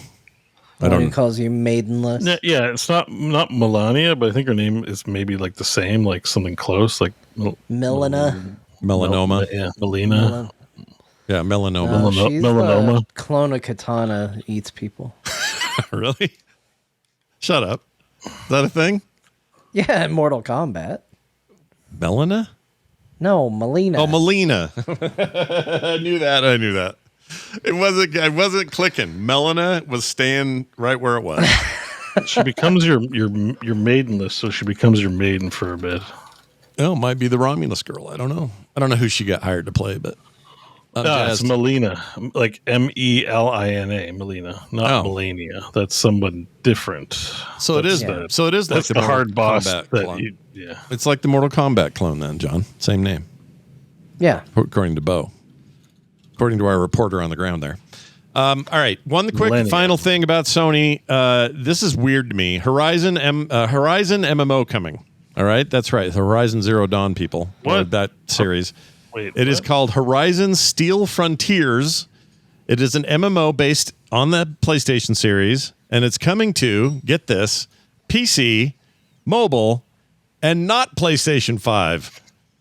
That's weird to me. I feel a great disturbance in the force. Yeah. It'll eventually all of the Horizon fans suddenly screamed out in terror. I mean, it's an exclusive Sony property, except if you count PC. And it's the Guild Wars 2 people are making it, which actually makes me excited. Mobile, freaking, what are you doing? F that. But I get it. Whatever. That's where the money is. Yeah, they're making a thing. I don't know. I feel like sometimes I say things on this show like, I wish Chrono Trigger, it's this thing that so many people consider one of the greatest games of all time. And it's so weird that they've never mined that IP at all. And then I always worry that I'm going to wake up one day and it's going to be like, remember Chrono Trigger? Now in a free-to-play mobile universe, you can relive, and I'm going to just die a little on the inside. I feel like for Horizon fans, they just had that moment with this announcement. Yeah, but that's ArenaNet doing it, right? Yeah, I like them. It's, NCSoft, who owns ArenaNet. But yeah, it's a lot of the same team that worked on the second of the games, the current MMO, Guild Wars 2. The mobile thing's weird, but I'm guessing they're chasing Genshin Impact. And it will be on PlayStation at some point, but probably not the 5. It's probably going to be on whatever system's next. I just don't like the avatar lady they used here. Looks like Gooner bait and not like Aloy style. She just looks like generic. Yeah, but that's what players are going to make, and that's what they want. The customers happy. That's what people want, Scott. Except you. All right, give the people what they want. Like I'm with you on it, but also I get why they do it. Like that's why just look at WoW, right? There's so many blood elves. I just want to. I want to dude. Make something that people want. How dare they? Can I be a dude? I want to be a dude. I don't want to be a lady. Can I do that? There's dudes in this. I'm watching this. There's dudes in it. All right, I'll be a dude. This is just one character. This is like you watching like a WoW trailer and seeing an orc running around and being like, I hate orcs. You're gonna have options. If you want to make a schlubby dude, you will have the option to probably make a schlubby dude. I will. I'll make a big orky schlub. Is what I'm gonna do. When I hear MMO, I think the Holy Trinity and stuff, but this looks like Monster Hunter, like attacks and hitboxes. Giant creatures to fight. Yeah. I just want to, as soon as I hear mobile, it is a trigger word for me. Me too. So I don't love right it. now in my brain, Final Fantasy 14's on mobile. Isn't it? my brain is this is trash until proven otherwise. Yeah. But Final Fantasy 14's on mobile, and that's a good game. Yeah, but that came after the fact, and I don't play the mobile version. It's its own thing. Yeah, so yes, but no. Yes, but so I gotta be proven. I'm going to be skeptical and willing to be proven otherwise, but that's where I mean, this looks like MMO in the way that like Warframe and what's the other game? Destiny. Destiny. Yeah. Are kind of like define MMO, right? We sort of think like it has to actually be an RPG system with a full world or whatever. But it looks more like you're going to be doing instance-based content. You're not going to be in a town with 10,000 people. You know, that's like, it looks like Monster Hunter. And like, I think that kind of game does translate to mobile. Like, I think a lot of like those kinds of games do. So I don't know. And phones being what they are, they're closer. The graphics will just probably suck. Like Genshin Impact is like totally playable. You know, it's pretty. Phone. It's pretty on phone. Here's my because I want to say the game looks good. I must have missed it. It actually looks kind of sick. Yeah, like, that doesn't look like gameplay to me though. That looks like a proof of concept. Tab ahead in this video, they do show gameplay at about 7 minutes. I'm watching gameplay. Oh, okay. Pull it up here. I was gonna say what I just saw is not gameplay. That's I think it's the linked video that Scott had. Yeah, it's like because they go into whole like descriptive mode and they talk about the. I'm looking at gameplay and it looks good. Like Yeah, I mean this is high fidelity. That does not look bad to me. Horizon's the kind of game I'd be willing to like. If I played the MMO, let's say it was free to play. I tried it and I'm like, oh, I like this. It could kind of get me like excited to play the single player games. I didn't have a reason not to play them. I just been playing other stuff, but I always thought they looked cool. Mm-hmm. And I've heard good things about the games. I even own one. I don't even have to buy it. I have it. I can just play it. They're showing the character creator too. It's totally right. This looks okay. This looks like Black Desert Online character creator. Like you definitely can make your Stellar Blade girlfriend in here. Oh yeah, they want you to go all the way if you can. Sometimes we got to own our biases. And my bias is I see PC mobile and I think trash. So ignore but they're not releasing it on PS5, so it's like it cancels each other. I mean, if they said MMO on PS5 exclusive, you'd be like, "What the hell is this shit?" Right? Yeah, so I feel like that news and the mobile news is kind of it's hard to process what that means. We'll see.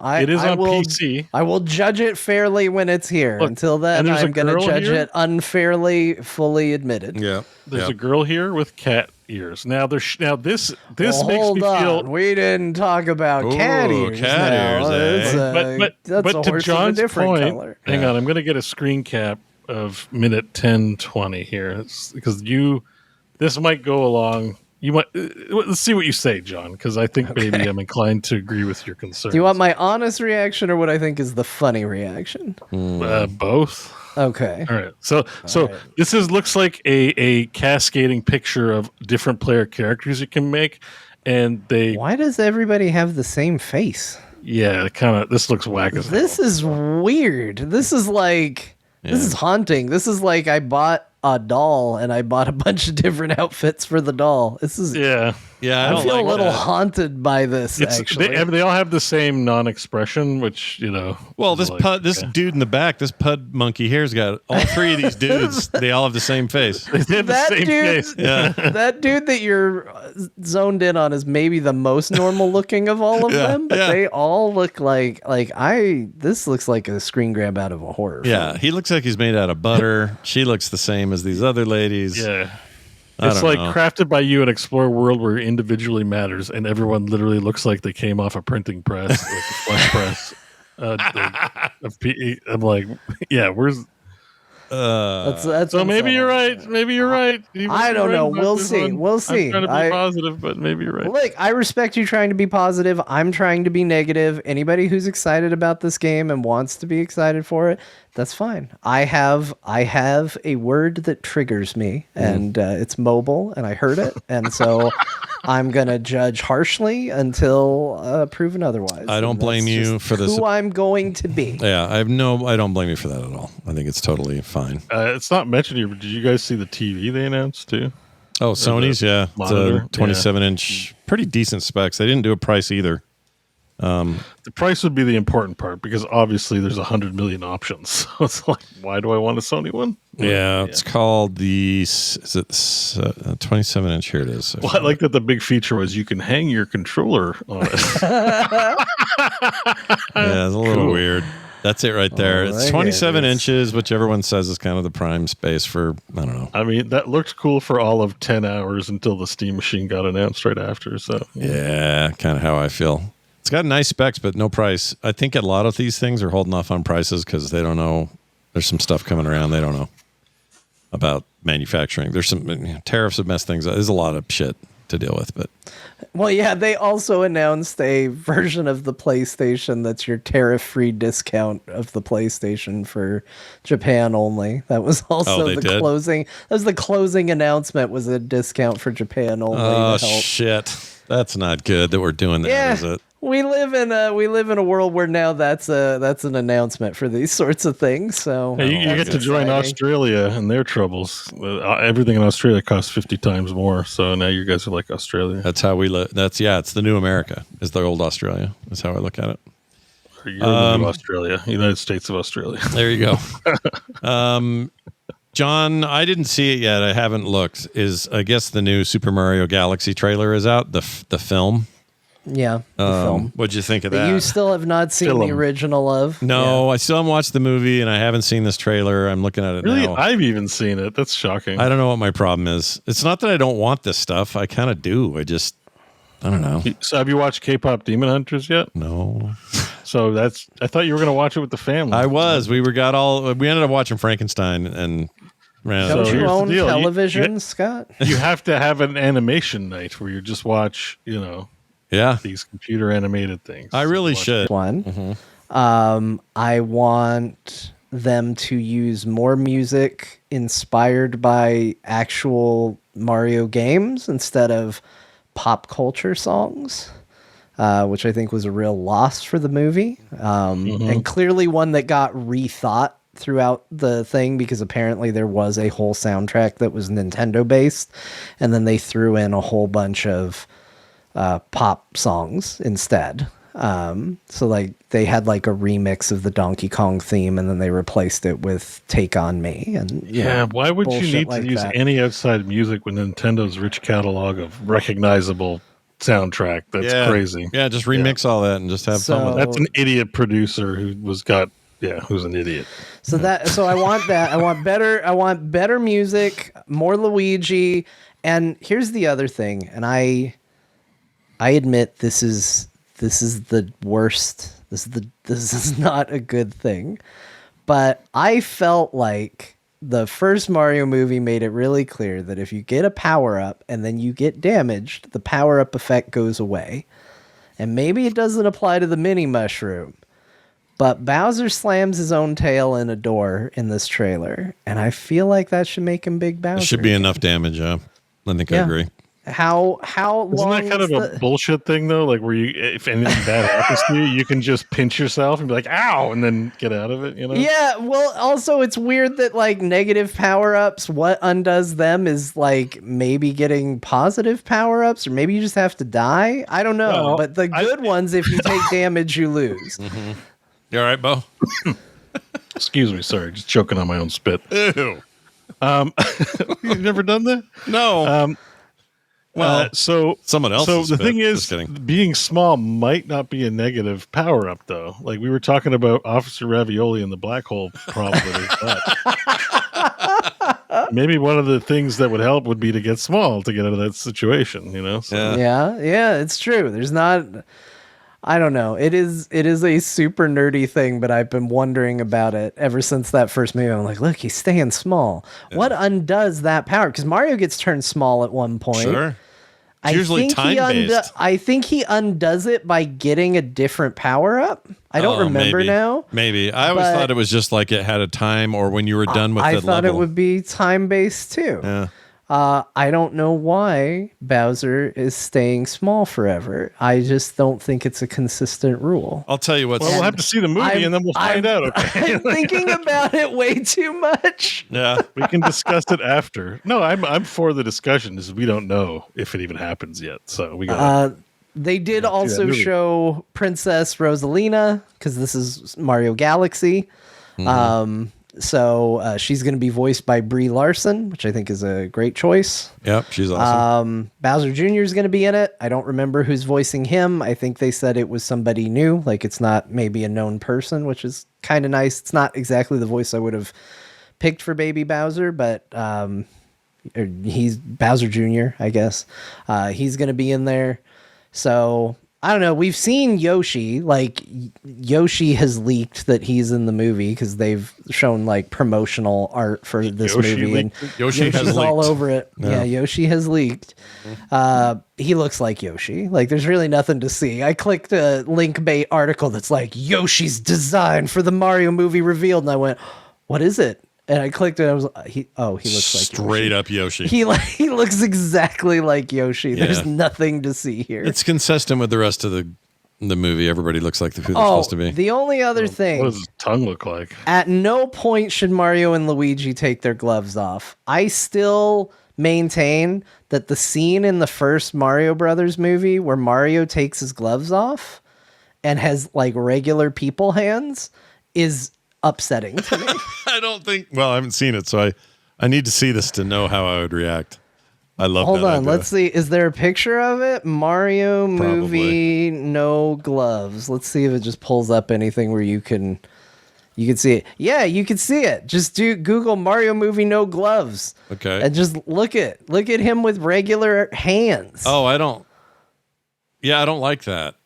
Hold on. I just don't. So this Luigi picture of him.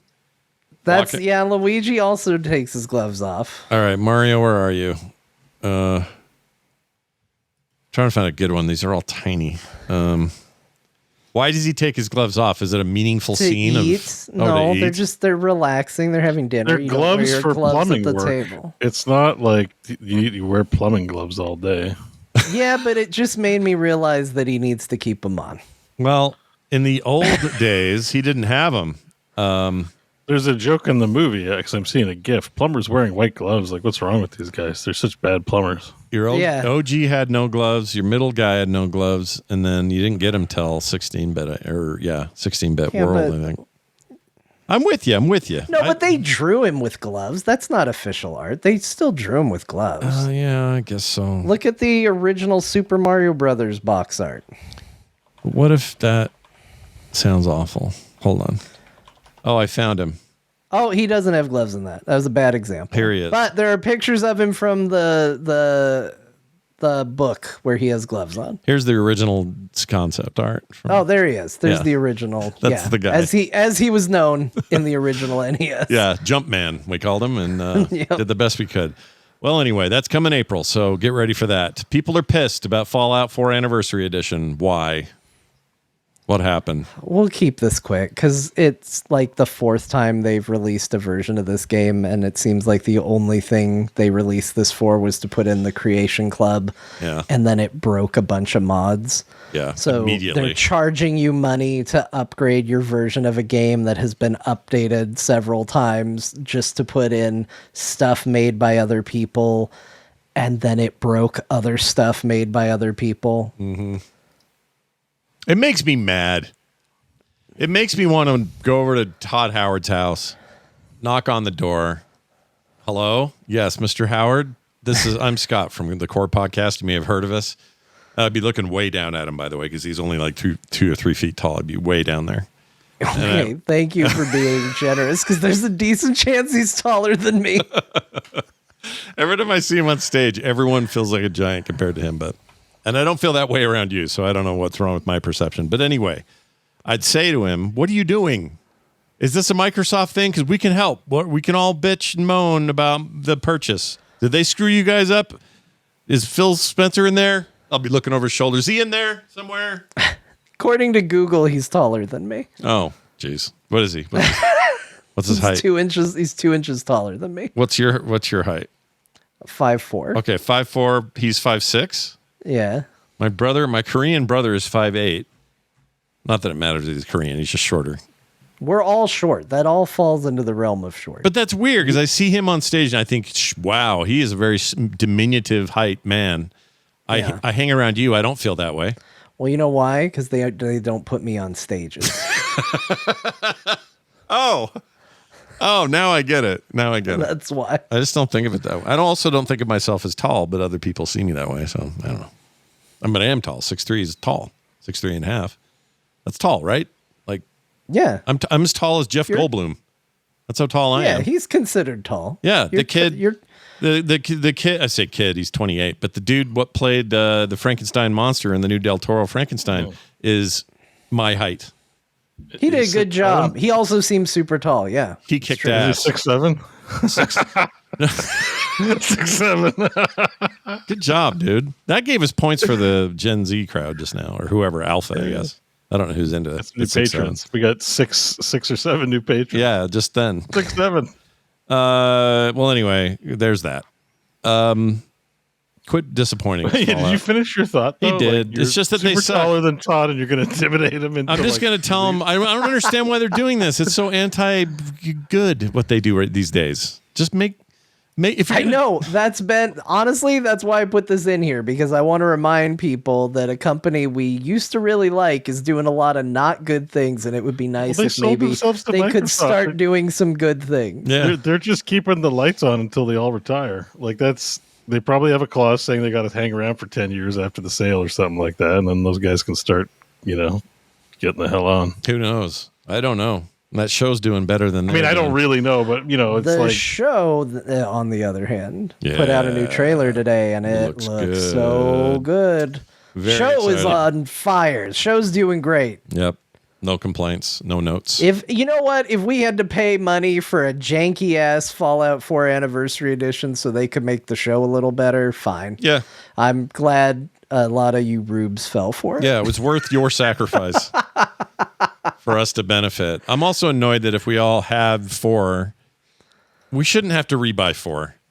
No, it's come out like 4 different times, and people are pointing out like we still haven't gotten a proper redo of like New Vegas, which is considered one of the best. We haven't gotten 3, hasn't gotten a bunch of different editions, but they keep putting out Fallout 4 again and again and again, and this is maybe the most like pay us for nothing version of the game that they've ever done. Yeah, I think I have a theory about it. I think they do it because 4 is the most portable and can be propped up on anything. It was the first one developed for x86 architecture for a PS4 and a Xbox One, and now it's just easy to keep redoing that. If they really wanted to do that with 3, they'd have to go and just dick with the code base, and they don't want to spend the money. So I think that's it, and that's annoying. I don't like it. No, sir, I don't. All right, let's move on to this. Hideo Kojima, everyone's favorite game weirdo. Yeah. He is now selling in real life versions of the exoskeletons from Death Stranding, the stuff that Daryl wears while he's running around in there.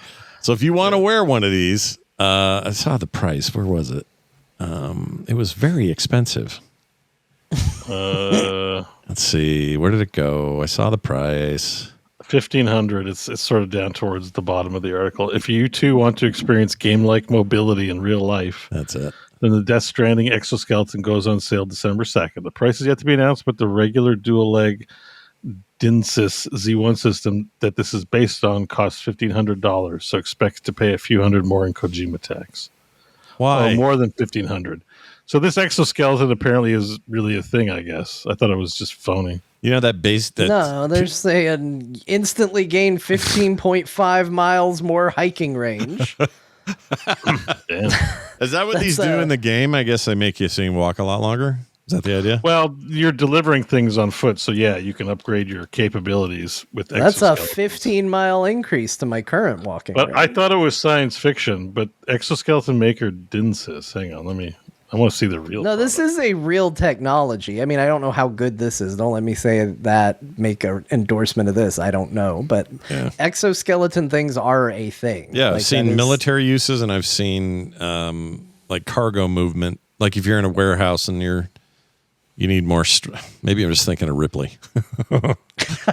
If you need to tell someone, get away from her, you bitch. Yeah. Either that. I don't know why I'm thinking of that. And I might be thinking of Tom Cruise in the military with Day After Tomorrow or whatever it is. I didn't realize. Yeah, remember when Tom Cruise killed all those aliens wearing this? Yeah, that's how good it works. That's how it's really nice. And we've had this AI shit for over a year now. Like, there's this video here that's just called. It's a CNET video. I'm not going to watch it, but it's this AI robot exoskeleton made me run faster. I'm like, we've been doing this AI shit for a year now. This is 1 year ago. More than that. We've been doing it for a long time. Please, I just can't wait till it's all over, man. Jeez. You know what I like? The weird little the little Chinese. Really shouldn't correct myself on the word Japanese right at the end of the first P. You gotta pick your spot. Say the whole word. Should have just gone all the way through. But finish the word, then correct yourself. But these Chinese ones. I think there's some words that you don't need to finish though if you accidentally say them. You know what I mean? Yeah, I think it's okay. And plus, people know. Yeah. But anyway, the little I could do this again. The little Chinese robot. The Chinese robots, the ones that are biffing it all over the place. They are so fun to watch because they're supposed to be like really good at dancing and they come out and be all entertaining. And then they'll hit the ground because they're stupid or they'll trip on a thing. And then they freaking lose it. They have like a fit. And parts of them are flying. It's amazing. Those things are great. It's like Ed 209 in RoboCop when he fell down the stairs. A little bit, yeah. Like a turtle that can't get up, except these things are violent when they're on their backs. Anyway. They're going to hurt somebody eventually with those things. It's just a matter of time. Seems like it. But, just anyways, I didn't realize these were a thing. Okay. Yeah, you can buy one, Bo. $1,500. All that money you want to save toward this new Valve hardware, just spend it on this dumb thing. Do that. Yeah, you can add 15.5 miles to your hiking radius. Yeah, I like it. No, I don't think I'll do that. No, probably not. Just don't get rained on by, what is it, Mads Mikkelsen pees on people in that game. I don't know what that game's about. I still don't. I don't get it. It's just about delivering shit. Yeah, he plays Mr. P Man. It's about delivering shit across distances they could have just delivered it themselves on. That's pretty much it. All right. Yeah. I mean, what's that game? It's Paperboy. It's super fancy Paperboy. Fancy Paperboy. I like that. That's either a fancy Paperboy or it's a fancy paper boy. You know what I mean? Yeah. You're really into really fancy paper. Oh, that's fancy Paperboy. You got to be careful how you title these things. That's why they didn't do it. Yeah, I might get into trouble if I say it the wrong way. Yeah. Just don't end on Jap. All right, moving on. Let's go with Bo's got a couple articles here. This Arc Raiders one's dumb because the same thing happened with their previous game with the finals. So I put these things here just because I don't have a link, but well, I don't mean you're dumb. It's just been talked about a lot. Yeah, I don't mean you're dumb. I mean the same company got in trouble for the finals using announcer voices that were generated to say, "Blue team is now ahead," something, and then they got all cheesed about that. Yes, it's not new for some of those of us plugged in. We knew they were doing it in finals. Yeah. And I've watched an interview with the CEO, and he's like, "Yeah, we don't want it." The CEO has come out and says, "I don't believe it replaces creativity, but if we can save us time, why not?" And he cited the voice generation thing as an example because when you're recording voice lines, you've got to get people together. Yeah. But let's say your game is a service, and you need to quickly ship a patch, and you need to adjust a few lines. It's a lot of work, I guess, organizing voice actors' schedules, recording time, like in a studio, maybe flying them depending on where they are. If you have to keep that stuff in house, there's a lot of logistics associated with it, and it's just the AI tools right here for me to just make those adjustments. So they tend, as far as I know, it's about vocal stuff. I don't know that I have a side in it. I kind of hate it anyways, but I don't. Artificial voices have been in video games since the 8-bit era and before. And I'm not saying it's not different today. It definitely is. When you play a game like I don't know. What's the one where it goes, "Rise from your grave"? That game. Yeah, there's... What's that called? Altered Beast? Altered Beast. So you're playing Altered Beast, you hear that, and it's terrible. Sinister, or whatever you're hearing as you're walking past the arcade. These are artificially sometimes started with a person who records a thing, then they modulate it, turn it into bits, and bam, there's your thing. Regardless of how they get there, this has been around forever. Now, I'm not saying that it isn't different today, because definitely it is.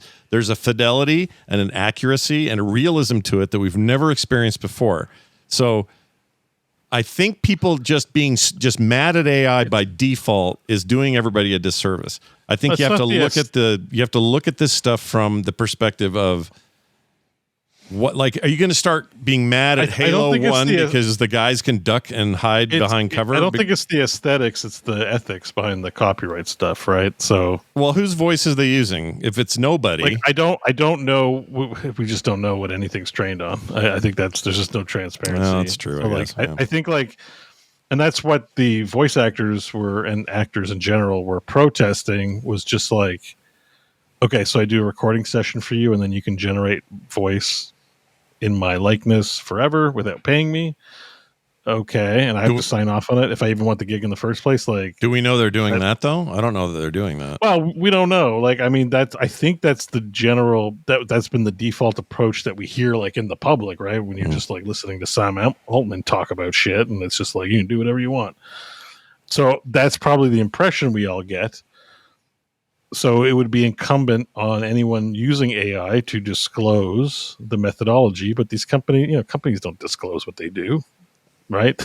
So people will just assume the worst, which means you're using something that's rights violating, and they'll be pissed off about it. And I'm kind of on that camp. Like, if you're going to use it, there are definitely big, like, ethical issues. You should be disclosing how and what you're doing, using it with. And there are creators who are trying to make, like, ethical, like, this thing is trained solely on consent giving people who have formed this business. Well, some of it is, like, also the future's coming either way. So, we have to. Some of it's not based on, but this is my whole point about this. There's nuance to this. There's not, you're right about everything you've said, but some of this technology is not, they're not trained. Some of these voice modulation things are not trained on particular voices any more than the Siri voice from years ago was trained on anything. It was just the lady. She was paid for her deal. She did her deal.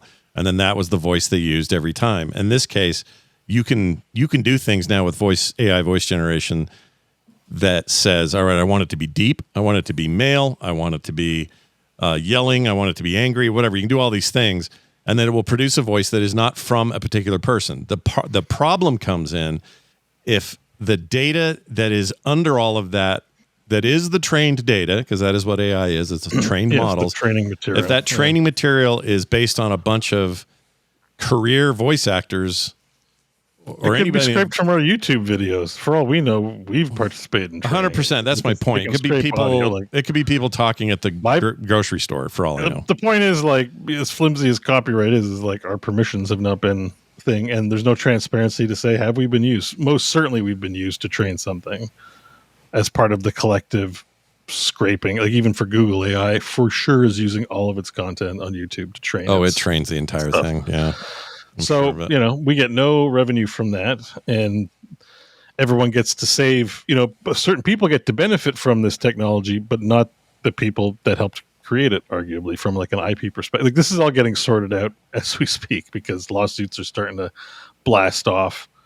I think there was a big lawsuit this week where Germany told OpenAI to piss off and pay a whole shitload of money for music. Like, if you trained on any music lyrics, you're IP infringing, and so you got to pay creators. Oh shit. That's just for lyrics, for music lyrics. Yeah, I mean, IP is a serious thing, and these guys have been very cavalier about just copy pasting the entire internet and claiming it as their source data. So I think we're going to see a lot of that, and that's why people are mad about this stuff. I get, like, aesthetically, who cares? And I sort of agree with that. That's not really an issue for me. Mm-hmm. But that's why people are mad. There's ethics around it, and you're kind of seen as a low to no ethics or unscrupulous company for leveraging these technologies in the current climate of game development and in the communities around them. That being said, people still play the games and buy the games. So, I don't know. It's just a conversation that's going on. People are upset with our creators about that. There you go. And they've been, to their credit, they've said what they've used it for. So they haven't been hiding it, but they're, they don't care. They're just like, yeah, we use it for this. That's what we did. Krafton, we'll switch these two up and talk about the Ubisoft one after it. But Krafton, not to be confused with Krafton. Okay. No, not Krafton. He would be happy to do whatever, Krafton told him, though. That's the kind of guy Krafton is. I'm just stirring up meat. We'll be talking about him later. Yeah, some games he'll come up. I got an audio clip that made me laugh my head off about him here not too long before we're done here. Anyway, Krafton publicly announced this is the Korean gaming company, publisher / developer. Yeah, they've had a row with Subnautica developers most recently that we've talked about. Yeah, and they are now saying we are an AI first company, and they are taking voluntary resignations. Yeah. That's pretty gross. I don't love that. I mean, this is kind of... So there's been some rumblings that... So we talked last week a little bit, I think, about NetEase. Now that's affected people we know in the industry, right? Like divesting of a lot of projects. I've recently heard that it's because the Chinese market's potentially changing, where they were clamping down on video games in China, and that's changed. And so all these international Chinese investment, that money is running away from global investment to focus on the Chinese market, which is way more lucrative for them. Now, Krafton, I believe, is a South Korean company, not a Chinese one. Yeah. But this still taking voluntary resignations. This still looks like we're pruning our projects and only going after AI bullshit. Basically, what? Is the games industry just constantly getting shafted on a AAA perspective right now? It seems like for a myriad of reasons, and so that sucks. What's probably the last episode of Word on the Street with Greg Street that I recorded earlier this week. I know Bo heard it. I'm a dedicated listener. I've listened to every episode. I've watched live a few episodes. It's shockingly lame. I'm a little ashamed of our core listeners. I don't know what the audio was, so maybe this is a misplaced shaming, but I feel like everyone listening to this show should have been listening to that show. Yeah, I think the audio listeners were fair. We had a fairly good number, but the video stuff was low.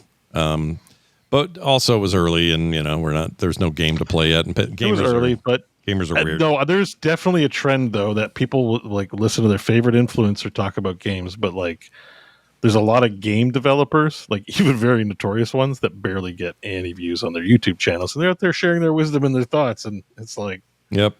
Including Greg Street, who's I'm making a game. Do you want to hear how it's made? No. I want to go hear this streamer say this game's awesome. Yeah, there's a bit of that. But the point is, I brought up during that the idea that do you think that these big companies in Asia are holding back investment, not just Asia, here too, are holding back big investment on risky projects like MMOs or other games as services type games because they're waiting to see if the AI revolution really happens or not in their industry. In other words, will these tools mature to a point where they do actually replace swaths of people? And so instead of 300 people on a project, you've got 20, and most of the heavy lifting is being handled by a bunch of automated systemry. Or John can just put a prompt in a Captain Ravioli in a butthole.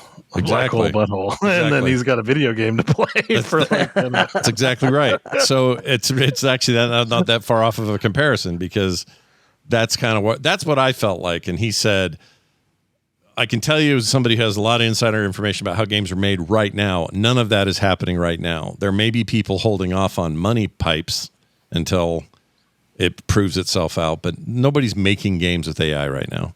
He says, that's just not a thing. So that's why so my personal opinion is you're seeing a lot of hold off on the financial side because people want to see how that stuff plays out. But also I made a comment there that I think it's kind of stuck with me. Usually things I say don't stick with me. But I said in 2025, it feels like we're having simultaneously a gaming renaissance from a player's perspective and a gaming dark ages from the development perspective. Yeah. I think specifically AAA for a myriad of reasons is imploding. Yeah, it's basically a mess. Yeah, we've had some really... It's not just one reason. There's a bunch. Like, I think China marketing opening up explains the Chinese investment. Yeah. I think AI explains America and tariffs and that inflation. Ubisoft has its own kettle of fish, go nuts. Microsoft owns everything, and Microsoft is like very confused right now. Well, let's roll right into the Ubisoft thing. They're delaying their earnings report. What do you think that means? What do you think that's about? Someone asked in like the court chat before the show, and I'm like, I don't know. I need to see the meat first. I don't, because they've been speculating. They posted some reasons in there, like why would a company delay their earnings report? And there's a generic answer of, I guess, reasonable things they would do that for. Yeah, minutes before, by the way. We're not talking about, it's next week, but we need a few more days. But it sounds like it's due to big news, basically. Like and they halted share trading of their stock at the same time. That tells me somebody's about to swoop in and go, we're buying Ubisoft and moving them to whatever. They're buying it, or something big's happening. And I guess they can't be doing this for a long time, so I don't know how long the delay is supposed to be. Yeah. But I think Microsoft. Maybe another EA deal. Maybe they're going to get sold and go private to another big time. I think Microsoft's going to buy them on the cheap. It's a garage sale blowout. That's what I think. I think Microsoft's going to literally just try to own all of gaming. Like, that's crazy. Like, Microsoft needs to settle their butts. Actually, if they did buy Ubisoft or try to, I feel like they're asking for serious regulator messes, because now they're getting to the point where it's like, okay, this is we got Microsoft Canada, maybe because it's I thought Ubisoft was Canadian. They are based there.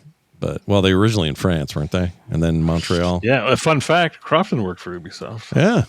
Didn't learn a damn thing. 20 years ago. Well, he was just a community manager for Shadowgate. Yeah. But he worked for them. I'm totally kidding, Krafton.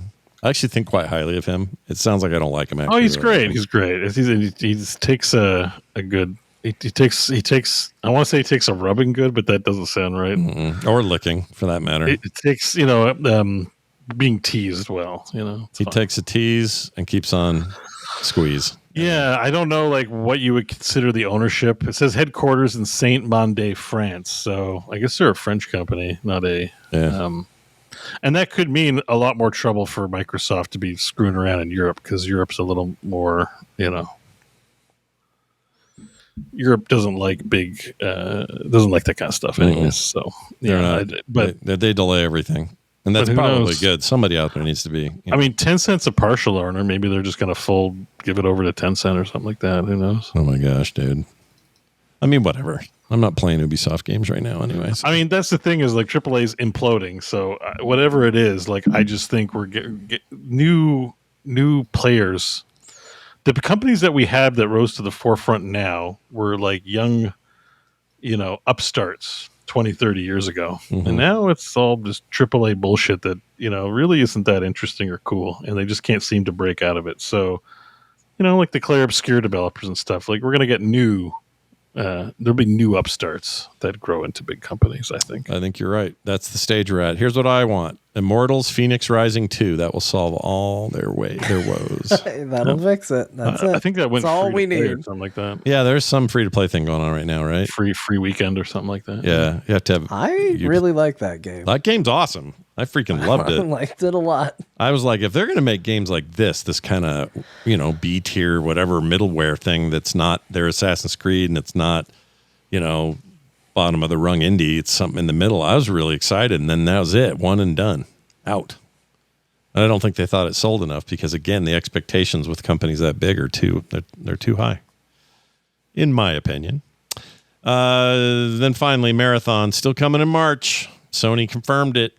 So if you're looking forward to playing Marathon, Bungie's latest. I had a friend whose mom, she used to say, God will keep teaching you the same lesson over and over until you actually learn from it. Ah, nice. And, whether you're religious or not, for some reason that popped into my head about this story here. It's not unlike the, what's the definition of insanity? Doing the same thing over and over and expecting a different result than you always get or whatever. Could be that too. That's another one. So this is going to be an extraction shooter, right? Yeah. Yeah. They came out and said it was. Just coming up. Yeah. We'll see what I wonder what Arc Raiders' plan is, because Arc Raiders is like setting records, I think, for themselves. Yeah, it seems like it's doing all right. And I think people are going to pick sides on this and just hate on Marathon because they like Arc Raiders. You know what I mean? Yeah. I know a lot of people. Yeah, unless they do something that's just like, oh my god, the game's amazing. Like, there's always that possibility, but that's how it's feeling right now. You know. Yeah. Well, and unfortunately for the people who work there, it is also still carrying the stigma of the game what stole art. So that's a rough stigma to have to carry around too. Yeah, hard to get over that one. That's harder than voice stuff, because voice stuff you can kind of fudge, but art, AI. Well, the AI conversation is different because not everyone is as like. Yeah, this isn't. We put in art that was off an AI model that we found out this was just straight up stolen. Stolen from another artist now. You know, there are some people who will absolutely say those two things are exactly the same thing, but for a lot of people, there is a filter in between A and B, and I think that one immediately is a tough thing. You know, some ones who were there made a real bad decision that unfortunately is going to hang over a lot of people who still work on that game. Yeah, the way I see it is like if you bump into a guy at the mall and he takes your wallet, he robs you in the mall, and you tussle and he runs off with it. That is a different experience in lawlessness than if your credit card was slowly drained over time by many people, 10 cents at a time till the point you noticed $20 was missing. That's like the AI ripoff versus the guy who slammed into you and just took your shit. That's more traditional, like old school human ripoff, and they're different. In that they certainly feel different. One is like violent and visceral, and the other one is weird and ethereal. And who do I blame? And you know what I mean? That's how I see the AI thing. The not plausible deniability, but the distributed culpability. Yeah, what do you call? Is that what that's called? Because that sounds right. There's a better term for it, but it's the idea that you're kind of indemnified from wrongdoing if there's a whole bunch of people doing the wrongdoing, right? Or if it's systematic and you're not, and one person in the system doesn't know, but the whole chain as a result is a big mess. Yeah. I mean, I still think of AI as a fancy photocopier. Like a traditional photocopier, you have specimen A and you expect specimen B to come out the other side. Mm-hmm. Whereas with AI, you scan 5 million documents, and then it takes like small percentages of every one of those documents to spit out some facsimile, which you can kind of do with like scissors if you were to cut out a bunch of papers, like happens in Better Call Saul, I think, actually. Mm-hmm. But I still think of it as a photocopier, just with a ton of steps in between.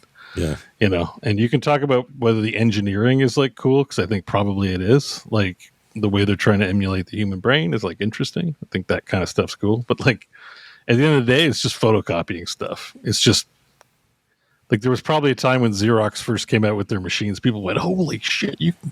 I'm going to copy Stephen King's book and sell it in my city." You know what I mean? Mm-hmm. And now people are like, "Holy shit! It's going to write a Stephen King novel, but I can put my name on it and sell it in my city or on the internet." Yeah, it's just a photocopier. Like that's. Yeah, but that's just how I feel about it. It's just with a lot of extra steps, with impressive amount of extra steps. But that's how I feel. Well, it's good news for people who don't like AI that our pal Vince Gilligan, well, he's not our pal, but he made this Pluribus show, which is still on. And at the end of every episode, it says this show was made by humans. And when he was poked about that, he hates it. He's not shy about it. Here's his quote. AI is the world's most expensive and energy-invasive plagiarism model and machine. I think there's a very high possibility that this is all a bunch of horse shit. It basically is a bunch of centibillionaires whose greatest life goal is to become the world's first trillionaires, and I think they're selling you a big bag of vapor. I mean, technology is traditionally used to get out ahead of the common person, to put distance. But the big thing about AI, because I went down the rabbit hole for a little while, maybe a couple of weeks ago, where I was like watching some of these people, and the thing they kept saying, and I just don't think people believe it, and I'm starting to believe it, is they don't know what's going on. Like it's kind of like something, they know what's going on when they set it up, right? Yeah. but then they don't know what's happening. Just like you don't know what's really going on mechanically in my brain, and I don't know what's going on mechanically in yours. No, I'm gooning. That's kind of the idea. Is they kind of just set it along, and they're going like, "We think it's going to be great," and I think they can put hard limits on it. You know, like stop talking about Hitler. Yeah. In the same way you slap your kid and say, "Stop talking about Hitler in the grocery store." You know. Yeah. So like, been there. Yeah, I you know what I mean? Like, they don't really know. They're just like, I don't know what's going on in there. Like, it'd be one thing, because that's why I was looking into it, because I'm like, I'm tired of not knowing what's going on. Surely they can, because this can be explained. And it's like, you can get an explanation of the model that sets it forward, like the starting point. But if it's learning its own shit, they talk about that singularity where it's just like, it's able to learn and innovate at such a rapid rate that it outpaces us. Yeah. And that's like that's our doomsday clock with it. It's just like, because that sounds like bullshit, and I still think it is bullshit, but I wanted to have a better sense of it. But going into it, and they're just like, we actually don't know what it's doing after a certain point. You know, it's like, why are we making? Yeah, why are you making? Okay, but we can use it to violate copyright. That's the one thing we can do quite effectively with it, and it's like they're very good at that. Like, I think if you're like, we actually just want to make life, like we want to create life from machine, not as a commercial product, as like a coolness thing. Like that's cool to me. Like, OpenAI's original plan was that, and then they went, "Oh, the money we could make," and they went. Now it's TikTok. Yeah, like now it's just like, you know, and it's like, is it impressive? Sure. But it's something nobody. It's funny because it was in their name. It was literally OpenAI. The plan was to be this like philanthropic, high-minded, you know, principled approach to artificial intelligence. It was like all these ideas, and then they were like, "Well, shit, it's going to cost us billions. We could make billions. Why don't we do this?" Now I think they're like it's a Silicon Valley circle jerk, and they're in a giant, you know, what do they call that? They're all lending. They're inflating their stock price because they're all promising future work from each other in this giant 3-company circle jerk between NVIDIA, Oracle, and OpenAI, from what I know. Yeah. And it would be the biggest like bubble of all time, I think, at this point. Nobody knows what's going to happen, even on that front. Well, most are predicting the bubble part for sure. Here's the thing, and then we'll go to our break. Just one final moment, because you brought it up. Now I have to explore it. If you had to walk into a room and catch any of the current bigwig billionaires we think of today, Elon Musk, Jeff Bezos, Steve Jobs, sorry, he's dead, Bill Gates, blah, blah, blah, any of these people, who would you least want to walk in the room while they're in there yanking their doodle? Who would you rather? What's the cutoff? Like billionaire, you mean? Yeah, or, you know. Yeah, billionaires of the billionaire class that we hear about today all the time. Ellison, all these guys. I mean, who would you least want to walk in there and go, "Oh my gosh, dude"? Who would you do that? I think for me, it's Musk. Yeah, like I think like Zuckerberg would be like, "Yeah, just put that shit away." Like it wouldn't be that. You know what I mean? It'd be, you know, I wouldn't want to see. I don't want to see any of them, but that one would probably be all right. Like the one that would traumatize me or horrify me. For me, it's Musk. And I'm like, what's his name? Is it Bezos? Jeff Bezos, yeah. Yeah, Jeff Bezos. You know, it's probably old dong, but he's like pretty, you know, fit. You know, I'd probably be like, all right, it doesn't seem that traumatizing, you know? Yeah, maybe that's what Shatner meant when he saw it, when he said, "Oh, Jesus." Oh, Jesus. So probably Musk, honestly. It would disgust me to see Musk for some reason. I don't know why, what that says about my bias. I mean, that's the one those are the ones I can think of. Maybe Buffett's would be worst. I don't know. It's not one that we talk about, but he's like a billionaire too. Well, his name is Buffett, so why not? You know what I mean? Yeah. But thanks for asking. Yeah, you bet. Yeah. I'm here for the important stuff. All right, here's what we are going to do for sure. We're going to take a break. John, did you have an answer? Sorry, it was rude. Oh yeah, right, John. Any thoughts? When the interest level is 0 across the board, that's equality. Are you playing Vampire Survivors right now? Yeah. Pounding one out. There, you can't make a comparison when the number is 0 across the board. That's a good point. Sure. This is just math. All right, everybody, we're going to take a break. When we come back from the break, Bobby Frankenberger will join us. Oh, yeah. For a quick look at the things going on in the world of the Warcraft. There's a little controversy going around about that housing all of a sudden. Turns out Blizzard's they don't have the clean nose with the free, hey, it's just part of the game. No money, no real money. we'll talk about that more coming up here in a second as we get closer to the midnight launch. And we got games we played this week, all kinds of other fun stuff, and some really awesome audio. So please stick around. We'll be right back. And we're back, everybody. Thank you for letting us have a little time away to go pee and do whatnot. You missed the John show, but don't worry. If you're a patron or we're here live, you got to hear it. You got to see it. It's a special little moment for everybody. But it's after the break. No, Dear Martha. Instead, it's more like a Dear Bobby, and I'll explain that in a second. But first, let's bring him in. Bobby, you're here. What's going on, buddy? Hi. Hey. I'm here. You've been waiting forever. What's the last movie you cried at? Yeah, tell us quick. Oh my gosh. I was listening to you guys talk about this, but I was like trying to. I was not prepared to be asked the question myself. It's a weird question to get asked anyway, right? Like, well, I don't know. It was probably some Pixar movie. I'm pretty. When you become a parent, everything makes you cry when you watch it. Yeah, Pixar gets me a lot. They get me almost every time, actually. Well, it's good to have you here, man. I was going to do a little thing for you. Did I lose that? I had like an intro. Ah, shit. It was good too.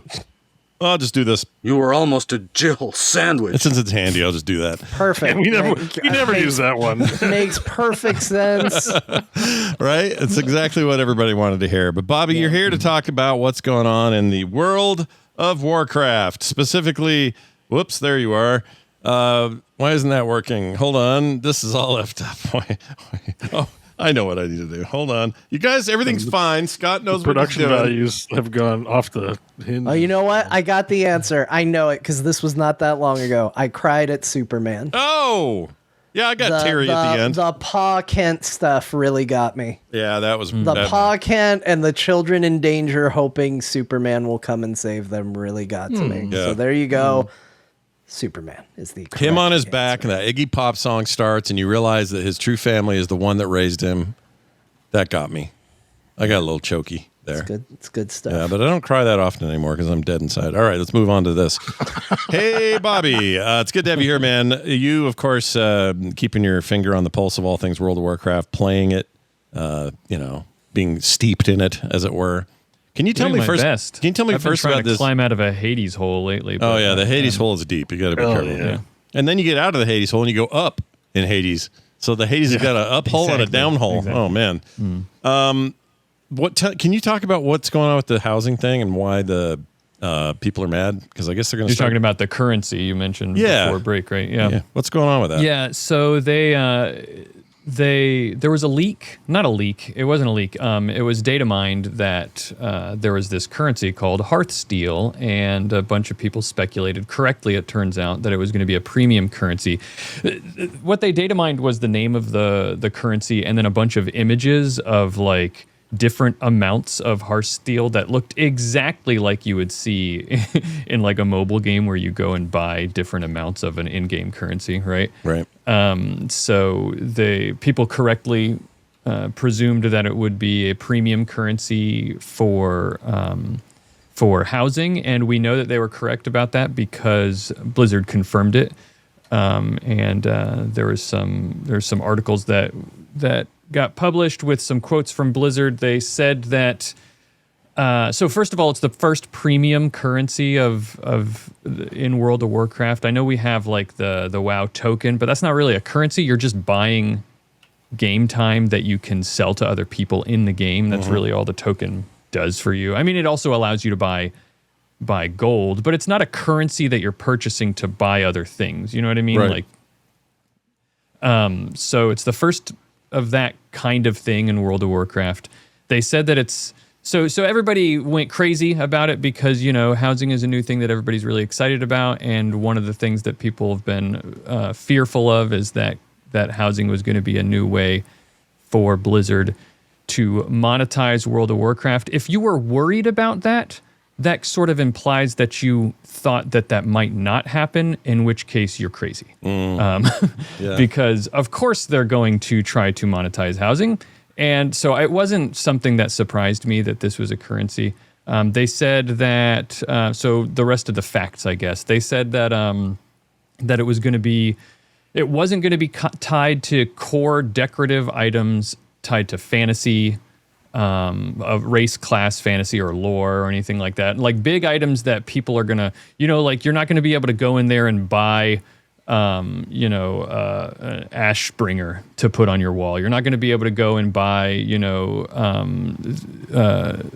Onyxia's head to put on your wall or something like that, right? That's all earnable, or if those things are earnable, they're earnable in the game. They want to keep that stuff separate from whatever junk they're going to sell in the store. Right, exactly. So they don't want that to be able to be purchased with premium currency. What they've said that they want is for you to be able to buy more mundane items. Okay, now the last bit are quotes from Blizzard, which then we can discuss. Yeah, like in Diablo, where the armor sets are super mundane. Mm-hmm. Yeah.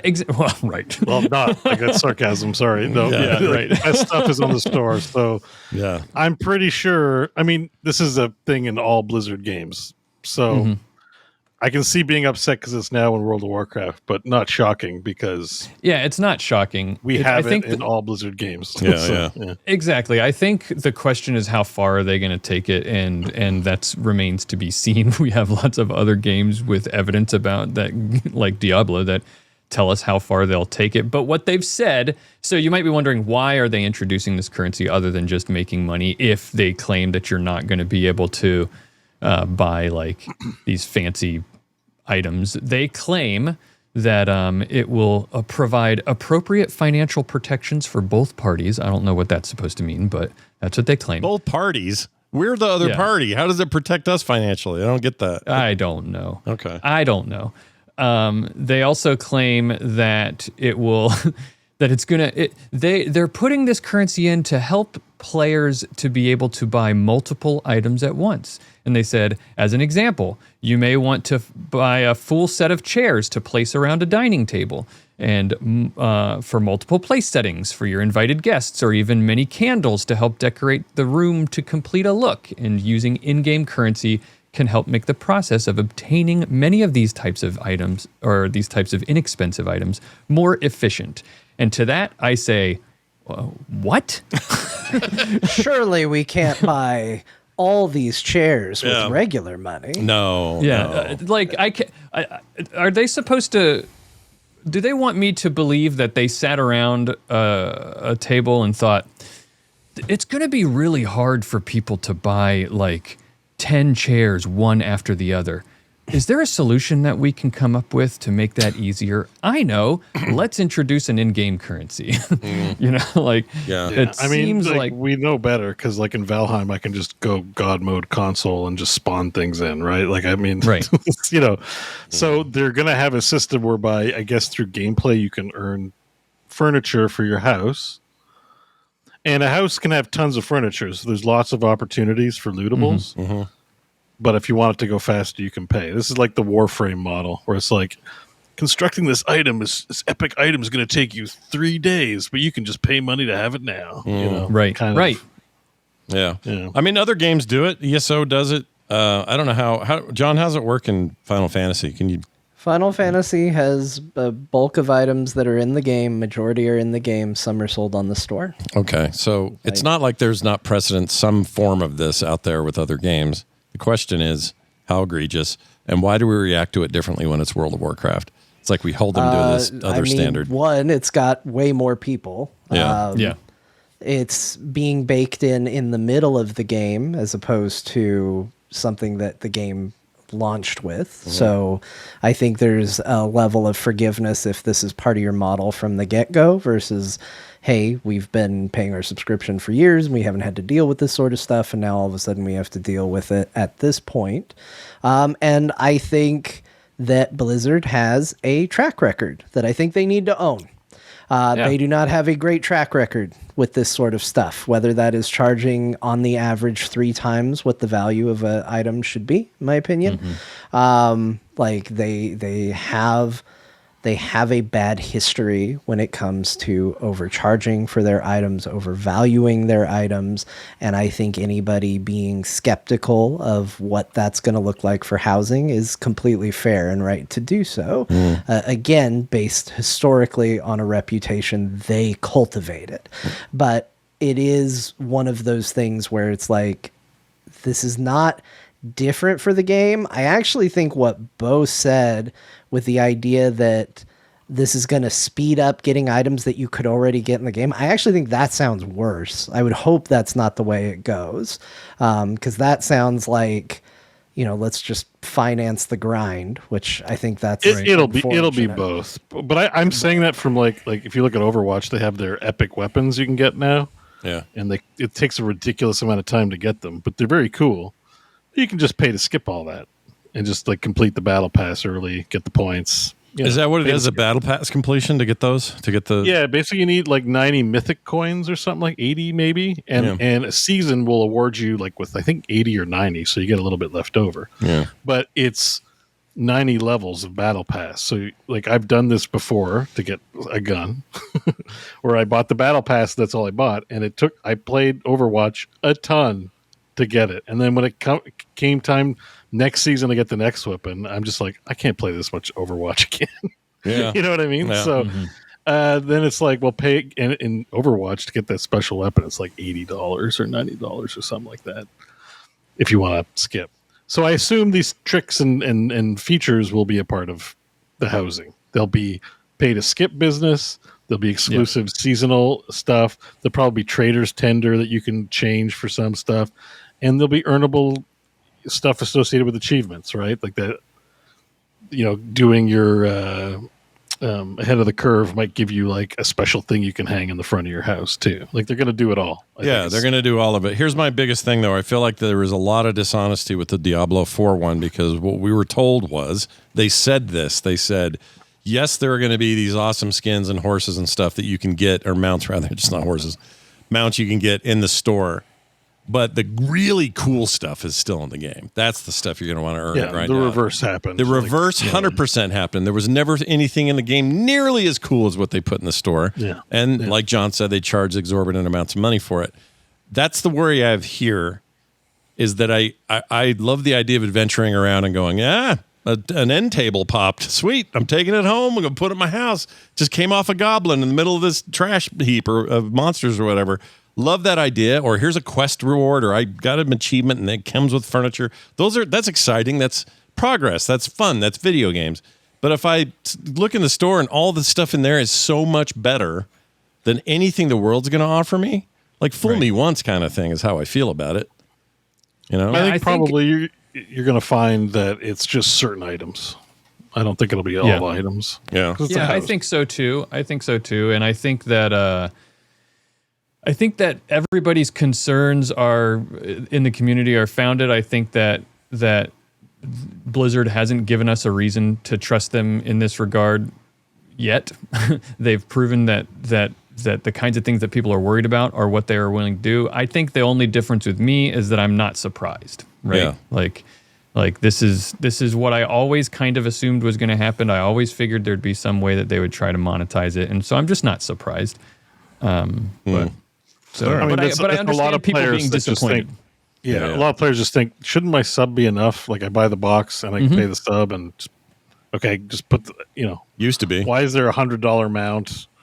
Why is there this stuff? Like that. Optional. Speaking of which, that mount's coming back after they said that mount's never coming back.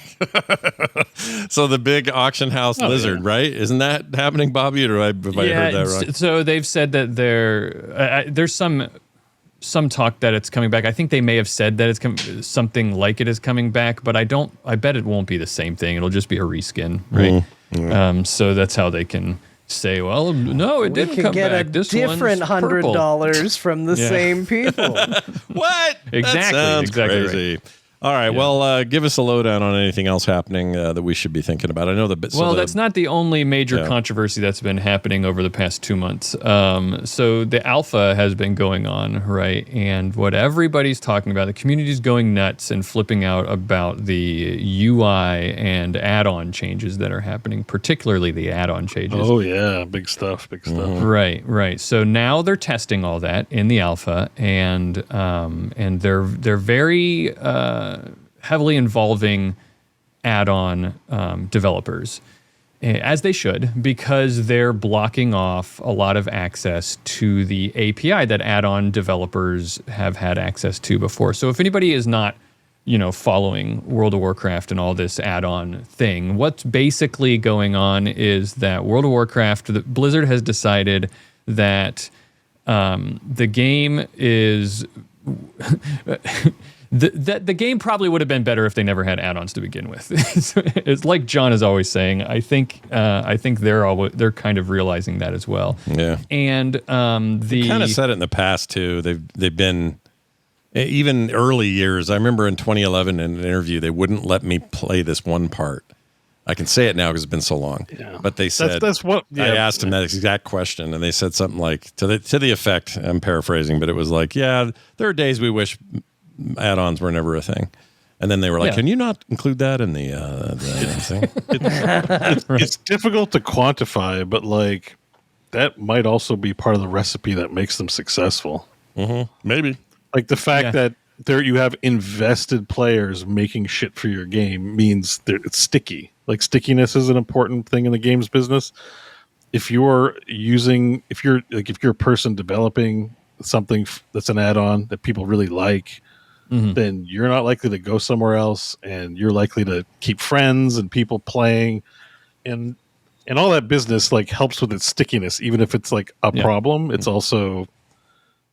Well, also, all these add-ons make the game highly customizable, right? And sure. And so everybody's game looks and feels different if they're into add-ons, and a lot of the community is. Now, what Blizzard is claiming though is that that add-ons have, in the form that they're taking, have just made the game difficult to design and develop, right? Because of the arms race that everybody talks about. Add-ons right now and for a long time have had the ability, because of the information that add-on developers have access to through the add-on API, they can automate a lot of the decision-making processes through things like, if you have weak auras and you have deadly boss mods. It takes in these add-ons can take in tons of information from the game and interpret all that information to make a decision for you, right? Mm-hmm. Without you having to process that information yourself. And so really a lot of these add-ons just make it so that it just tells you, okay, press this button now, move out of this, go over here. It used to be even worse. I don't know if, Scott, you probably remember, it used to be there were add-ons that would automatically mark positions on the floor for you and tell you, go stand over there, or go, do this thing. Mm-hmm. And so they've had a history of having to claw back some of that access that add-ons have. And I think they're just getting to the point now where they said, we want to improve the game, the user interface ourselves. We want to design these encounters to be more accessible to people. We want them to stop being like Twitch reaction encounters, because they're fighting against these decision-making add-ons. And in order to do that, we have to kind of start over in a way. Now, they don't want to completely block add-on developers altogether. What they want to do, their philosophy now, is they want to make the game more accessible to people. So they're sort of making it so that add-ons can't automate decision making, but they do want them to be able to change the way Blizzard wants to present you, the player, with the information that you need in order to make these decisions through the game, and their redesigning of the interface. And they want add-on developers to still have the ability to change the way the information is presented to you, but not what information is presented to you. Does that make sense? I see. Yeah. Because right now, let's say, I don't know, recount or whatever the hotness is. What's the new one called? Or the one everyone uses? Whatever. A lot of people use recount if you're talking about damage meters. Yeah. What is the other one? Details. Details. Yeah. Yeah. So that thing pulls a bunch of data from places that players just don't have access to easily unless they're an add-on developer and they know how to tap in. Mm-hmm. It makes it sound like, from what you're saying, it sounds like Blizzard's like, well, what if we controlled all the shit people see, but if you want to come in and pretty it up in a sci-fi UI, go ahead. Like, sure. Still give you some graphical control, still give you some modification of, if you don't like the sound this thing makes, go make your own. Yeah. But I could see why mod developers are kind of like, well, then why'd you do this in the first place? Like, this is a real rock and a hard place. Hard place for Blizzard. It's a tough position to be in, I think, for everybody. But another good example, I think, is that so the base UI is going to create Blizzard is redesigning the way nameplates are done. So nameplates being the name of your character, your health, and other characters that are on the screen, like enemy nameplates and stuff like that. So all their cast, you can see their cast bars and all that kind of stuff. And there are add-ons right now that are very robust and give you all that information floating over the avatar of the character on the screen, and it's really useful and helpful. The add-ons do this. Blizzard is going to design some of their own now that are very highly customizable. You can put you can look at the debuffs above the health bars and the cast bars underneath and all this kind of stuff. And they're even going to make it so that those cast bars highlight important casts that enemies are about to perform and stuff like that. So add-on developers will be able to change how that looks. Maybe they'll be able to make the cast bars bigger or change colors a little bit, but they will not be able to change what gets indicated as, say, an important cast. The base, their nameplates that they're designing are going to be deciding, they're going to have logic built in and making the decision about this is an important cast versus not an important cast. Now, you can, of course, mentally decide something else is an important cast, but they don't want add-ons to be making those decisions for people because it puts you in a troublesome position where you as a player and as a raid leader or anything like that, you need to require some of these add-ons be used by people to perform well in the raid. Bo, I know on a recent episode gave an example of our raid team where there was a Fractilis fight in the current raid that just becomes trivialized by an add-on, and so we all got the add-on on the raid team, and we were struggling and wiping on it, and as soon as we all installed the add-on, the next time we did it, nobody said a word, and everybody beat it, right? Like, we didn't even have to talk to each other because the add-on told everyone exactly what to do. That's what they don't want people to be able to do with add-ons. Okay, I get it. I think that they should just pull the rug and just say, or pull the Band-Aid off.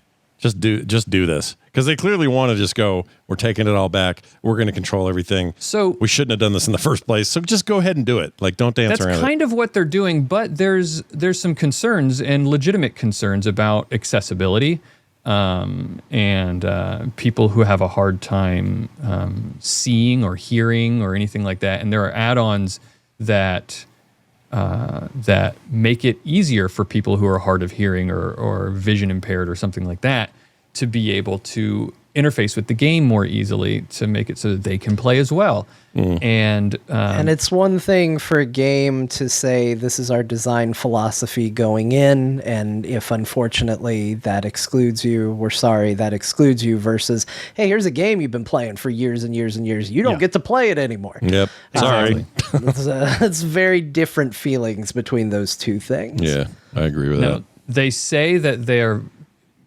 keenly aware and they don't want to exclude those people, and I'm sure they don't, but the way that they've gone about it is just making people worry. I think, honestly, if you want my opinion, I think the way they're going about it right now is necessary, but it's gonna make people worried, which is they put a black box, they cut off access to a ton of the API, and they knew going in that and they said as much in blog posts, they knew going in that they were going to be blocking access to more than they needed to be blocking. But their thought is, we need to block as much as we can. We need to block access to a lot of this stuff so that we know we have blocked everything we want to block. And then we need to figure out what do we need to allow back in.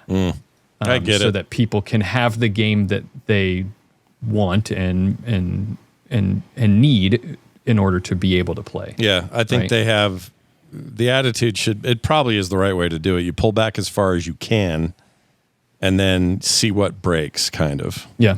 And then the concern is a major concern, because I trust that they're going to get there, but the concern is it's already been kind of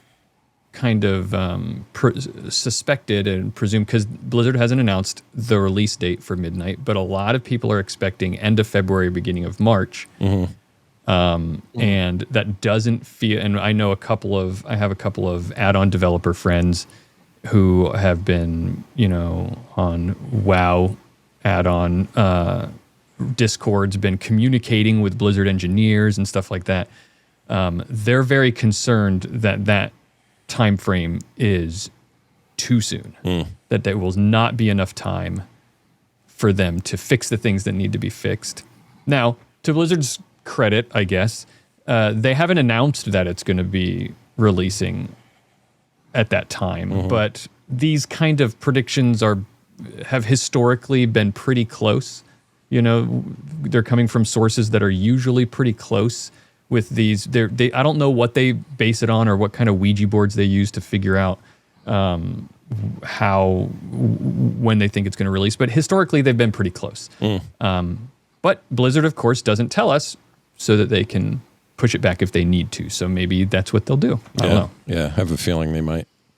Well, we'll have to see what happens. Lots going on. When's the expansion is officially, June? So they got time to iron out a bunch of stuff? Yeah, I mean, it has to be by, I think they said summer or something like that. Or it's some sort of, I think all they've officially said is 2026, actually. Yeah, no. On the site, when you go to pre-order, it tells you no later than, and it gives a date. I'll go check it right now. Yeah, I thought it was June, but maybe I'm remembering it wrong. Or maybe it might have been September 2026, but hang on. I mean, just real quick. I still think it's weird. If they're going to have a BlizzCon in September, it does seem like a kind of thing. June, you're right. World of Warcraft Midnight will be available on or before June 30th, 2026. Okay.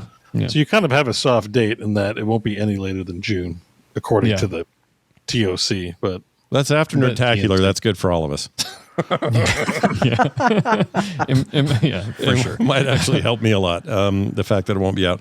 Well, Bobby, it's always good having you on, man. Why don't you tell people where they can find you in the meantime before we see you again? Oh, well, I'm usually science podcasting over at All Around Science, so you can find me there. I'm also spending too much time on Sora. It can happen. It can happen. There's some real nonsense in there. And I kind of like having nonsense with my friends. Yeah. It's fun to do it with your friends. I don't know that I would recommend it for almost anyone else. Like, that's what I'm enjoying. It's really stupid, but having these cameos with each other in the most dumb situations is kind of a good That's time. what makes it fun, for sure. I agree. Oh, also, everybody, if you've pre-ordered World of Warcraft, the beta just started on Tuesday. So that's kind of the timing here for me coming on and talking. I wanted to recap what the stuff from the alpha. So next time I'm on, we'll talk about what we know from the beta. But you can get in there and start testing all the different systems and stuff if you have pre-ordered Midnight. Nice. So. Well, once again, World of Warcraft still a threat. Bobby Frankenberger, everybody, watch him as he goes. Thanks for being here, man. We'll talk to you next time. Thanks, everybody. Bye now. Great having you. Always like having him on. All righty. We got our World of Warcraft update. We did. What's going on? We did. Yeah. We got a little check-in with him. I didn't have a theme song. I should make one. It's a dumb thing, but maybe that'll happen in the future. But I can tell you this. It is time for us to talk about games we played. So here's this. I played really one game this week. I had not a ton of time for anything else. I am excited, though, to crack open Dispatch because I have that now. And I guess it's all out, right? All it is all out. You can play the whole thing. The whole story is available. I might do that in the car on my way. Put my headphones on and it's very good on Steam Deck, so I might do that. I don't know yet. But Tavern Keeper is the game I played. And I told these guys earlier in the week that I was really liking what I was seeing. So what's the one you were playing before Tavern Keeper? So Tavern, there was another one called Tavern. Oh shit! What was that called? Ale and Tail Tavern? No, it was something Tavern Keeper. Apparently, I have that. Tavern Master. Tavern Master. And there's a lot of these. I loved Tavern Master. For some reason, there's a real thing with tavern management going on right now. And there's others, too, that are still in the works. I've seen show up on my wish list and stuff. But there's one in the MetaQuest, too, I saw as well, which looks just like these games, but it's in VR. If I only had one beef, I'll tell you now, because you can see it easily in this intro. They don't have arms. They have this weird Rayman problem. Do you see that? Where it's just... Oh, yeah, they got floaty bits. Floaty arms. I don't know why they chose to do that. It's a strange game to do that in, because when you see the actual gameplay, you'll ask yourself, why do you even do that? Maybe they're trying to save on polygons. I don't know. Like, that's all I could think of was... Maybe it's just animating. It's easier when it's like that. I don't know. Maybe. It's just a really odd design choice, but it turns out it barely matters. It has. I can't unsee it though. I didn't notice that before. It's a little hard. It's kind of funny. I looked a lot at this game ever since you recommended it because I think it looks cool. I kind of want it, and in all my looking at it, I didn't notice it until you told me, and now it's all I see. I have Rayman's disease. I see it everywhere I go. Whenever someone's missing an arm and connective tissue, I get freaked out. But this is a very good one of these so far. It's in early access. It's apparently been in the works for 10 years. Small team. They are getting a really good reception. We're in the overwhelmingly positive territory. And these guys made Game Dev Tycoon? Yeah, that's who these guys are. And that was also very, very good. That was kind of an addictive game back in the day. Yeah, it was quite good. I don't know who this Charlie guy is. That's probably the guy that made this video. Anyway, this thing, I'll show you what it looks like. So I'll give you a little bit of more of a visual. You start in this horrible kind of swampy area, and you are given a tutorial on how to build stuff out and create the rooms and tap the beers and have beers delivered to you so that you can give your patrons what they want. Eventually, there's food, there's room and board, all the expansion you would imagine with a game like this. And you might say, well, what sets this apart? Like, because kind of this is what Tavern Master did, and this is probably what a few others do. And you're right. Like, at a fundamental level, it is a lot of sort of earn more money, have a 1-star rating. That will get you better certification. Now you can afford cooler stuff. The beer guy brings you better beer. Like there's all these like advancements that you keep making, and that's just some video game ass progress. What sets it apart for me, boy, you can really see your arms missing there on that one. Holy shit. Anyway, what really sets this apart for me is who they got to be the narrator of this product. So this is actually kind of a great run-on from our discussion about AI voices and stuff. They did not use an AI voice. Instead, they used my personal favorite audiobook narrator by the name of Stephen Pacey. And some of you out there have read the Joe Abercrombie fantasy novels will recognize that name immediately. He does most of his books, including the newest one that's like a huge hit, the Devil's Book, but like the First Law series and a little Hatred, a little Pain, a little whatever the third one is. I'm on the first one of that series right now. Stephen Pacey is amazing. Just an incredible voice actor, and I think we can hear some of him here. Have somebody who's really good as a server. Jeremiah excels at cooking meals. That's nice. Look at you. You screwed up, Scott. It's the wrong video. I hope you have shame. Tavern Keeper. I hope you feel ashamed of yourself now. I don't want to hear that guy talk. Hold on a second. No, then you shouldn't have used this video, you big thief. Well, look. You big content thief. I could have made more. Look, they get credit. They get all their on-screen shit. Hold on. Gameplay, no commentaries. What I'm looking for. It's React video. Yeah, it's React. I'm just reacting, John. This is all legal. Ethical reactions. So I'll give you some of his voice work here. If I can tap that barrel. Select the tap you installed to assign your new beverage to it. Now, you might say, big deal. He narrates the tutorials. Like, what's the big deal? It's not that. It's that there's these story bits in this game, and I'm going to see if I can find one. Is this it right here? Nope, that's how to decorate shit. Let's see. I'm going to find... Okay, here we go. Is this one? It might be one. All right, here we go. Let's see what happens. You click on the little storybook over the guy's head. Oh, maybe not. Oh, here it is. I found one. Okay. I feel like an idiot. Okay. Here's one, really. There's a guy walks in. He's got a book over his head, a little scroll. You click the scroll, and now you get this.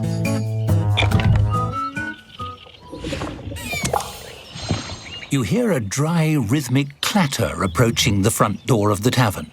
Could it be a peddler selling kindling or a shaman's rattlestick? But when the door opens, it's a skeleton standing on the stoop. It shambles in. Its skull swivels, fixing you with a baleful, undead stare. The skeleton's jaw creaks open slowly, the ghastly voice of death spilling forth. Cheers, mate. Dreadful chilly out. You open? All right, that gives you an idea. And then you get dialogue choices. But he acts all the parts. He does the narration. He's as good here as he is in the books I've heard him do. And it adds so much layer to the whole thing, the vibe of it. The stories are well written. They're super interesting. And choices you make here come back later in the form of, I don't know, a patron will show up. Skeletons allowed in your bar. Yeah, exactly. Because you can kick them out.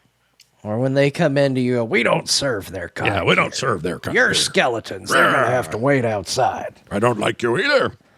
We'll let people cut each other up with a lightsaber. My daughter had a point about Star Wars today. It cracked me up. She said, we are told by Obi-Wan Kenobi that Mos Eisley is the hive of scum and villainy, right? Like the central worst place ever. And then you go into that bar and it's just a bunch of Muppets vaping in there. Like they're just chilling. Yeah, I said, Obi-Wan good just point. Doesn't like Muppets. Yeah, it's basically it.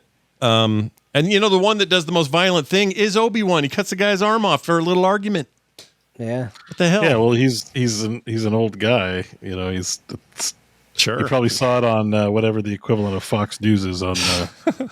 Mos Eisley. Vaguely space racist. Yep. He was not thrilled when Jar Jar Binks showed up. He's like, great, we picked up another pathetic life form. Look at this. Yep. Then he goes to a bar full of aliens and he's like, I'm going to cut an arm off somebody in this bar. Yeah, he knew what he was doing. But back to this thing. It is really good. Like the gameplay is solid to start with, and that's important. That's really what matters most, obviously. But they have covered in this thick layer of storytelling and vibe and coziness, and it's disgusting outside but warm in here, and all of this the tropes, the fantasy tropes we all know and love are all kind of in here, and it's so compelling. I absolutely fell in love with it, and I can't stop playing it. So for me, that has been my game of the week. I will say it's in early access, so there's some things they're going to work on, but if I had a beef, it would be they're managing your employees is a little rough at this stage. I think there could maybe be some tweaks to that about when they sleep, when they don't. Friggin' employees. I know, right? Always thinking they got rights and shit. It's the worst. I want to take a nap. But yeah, you can get pretty nuts with this game, like in terms of like how crazy you want to go. Multi-levels, new buildings, expansion. Tons of items, none of which you buy in a store anywhere with real money. This is just a video game. And I've been very impressed with it. So I would say your time would be well spent. It was absolutely worth getting. It is called Tavern Keeper and is available now. It looks awesome. I want to play it. It just sucks that it's early access, but I want to play it. Yeah, it feels pretty polished, but a lot of it. I wish listed it. It looks good. Like I think this has the juice. Yeah, we'll probably return overwhelmingly to it. Positive too. That's crazy. Other than that, I had a very busy week. No time for much. I have to leave town this weekend, and also didn't get a chance to crack into Dispatch like I wanted to, but I will be soon. I wanted to play a quick clip from Jocelyn, who was just recently on their podcast, saying something about Krafton and his experience. What podcast is it? It was... what's wrong with my brain? The Gamer's In. What the hell's wrong with me? If we're bringing it up, we should mention the show. I'm being airheaded here. Yeah, Ryan Murphy about it. Yeah, Ryan Murphy's the one that actually sent this out to me, and then as soon as I heard it, I'm like, dude, I got to play this on the show. Anyway, guys, you guys should listen. It's a great show. The Gamer's In's great. I've been on a couple of times. Jocelyn's a hoot. I always like hearing her, and she says this about our pal Krafton, and mostly Bo's pal. But here you go. Check it out. There was one point where Krafton was walking around all by himself, and you can't tell when you're being spectated or anything like that. He's walking around all by himself, talking to himself, being like, oh man, now there's going to be a segment on Core, and they're going to talk about, oh, Krafton did it again. I'm like, oh my God, this is my favorite thing ever. And he's like, I did it, but like, I didn't mean to. It's like an accident. Nobody knows. You all just get so mad. So, Bo, what happened? You want to tell us what happened? It was the My Extra Life thing this weekend. I talked about it last weekend, right? Yeah. So, they like Ryan and her and Ben and Nevermore were there too. And they were, raising money for charity, right? The My Extra Life thing. So Jocelyn invited me to play some Repo. Yeah. And it turns out Repo's 6 players. So I didn't realize Krafton was going to be there. That was a surprise to me too. Because Krafton does a podcast with Ryan called Dungeons and Diapers. Right. And then Ryan does a podcast with Jocelyn called The Gamers In. We're all gamers, love gaming. And it brought us all together. So we were there with Ben and True Villain Manny, or True Manny Villain. I can't remember. True Villain Manny. He's a good True guy. Villain Manny, but I kept calling him True Man Villainy.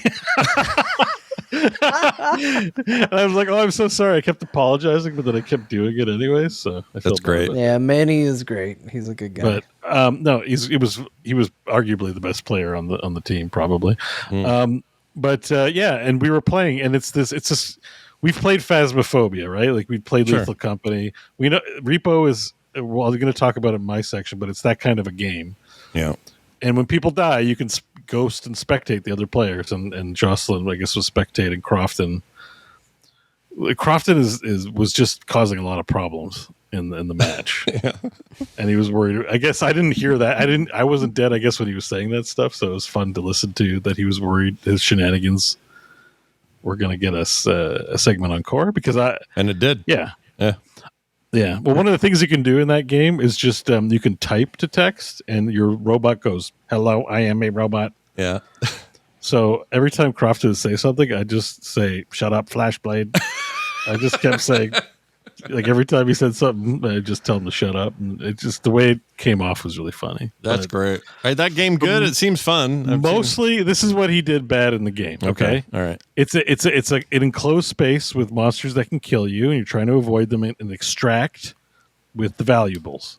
Yeah. So like Lethal Company. It's basically a Lethal Company take, right? Yeah. Same again. So you don't open doors willy-nilly to let the monsters through. Because once you open the doors, they're open forever. Okay. So you just kept opening doors and walking away, and I give him shit for that a lot. Like, don't open the door if you're not going to go through it. Yeah. And then Fair. He would always position himself behind someone else so that they get eaten first. And this was happening a lot. And when I pointed it out, he laughed very guiltily. He knows what. And that's why when he was alone, he's like, "Oh no, he's got no one to hide behind in order to feed them to the monsters." So, yeah. Well, I think that's great. We'll talk more about that game when we get to your section. But yeah, Repo's pretty good. It's a banger. It's a banger, eh? Kind of want to get it. It's cheap. It's like $10 or less. Or something. I wouldn't play it solo. Like we'd have to. Oh hell no. And 6 players, best way to play it. I'll bet. Just chaos, just absolute chaos. Yeah. My daughter's. Oh, also, he breaks stuff a lot. So you can get a fail state in a mission if you break too many items and can't extract with enough money. Yeah. So he was just breaking shit all the time, and we would fail because of it. He wants a segment on Core. That's why he does this stuff. He wants us to bitch about him. So I don't buy the whole moping around like Snoopy music. Honestly,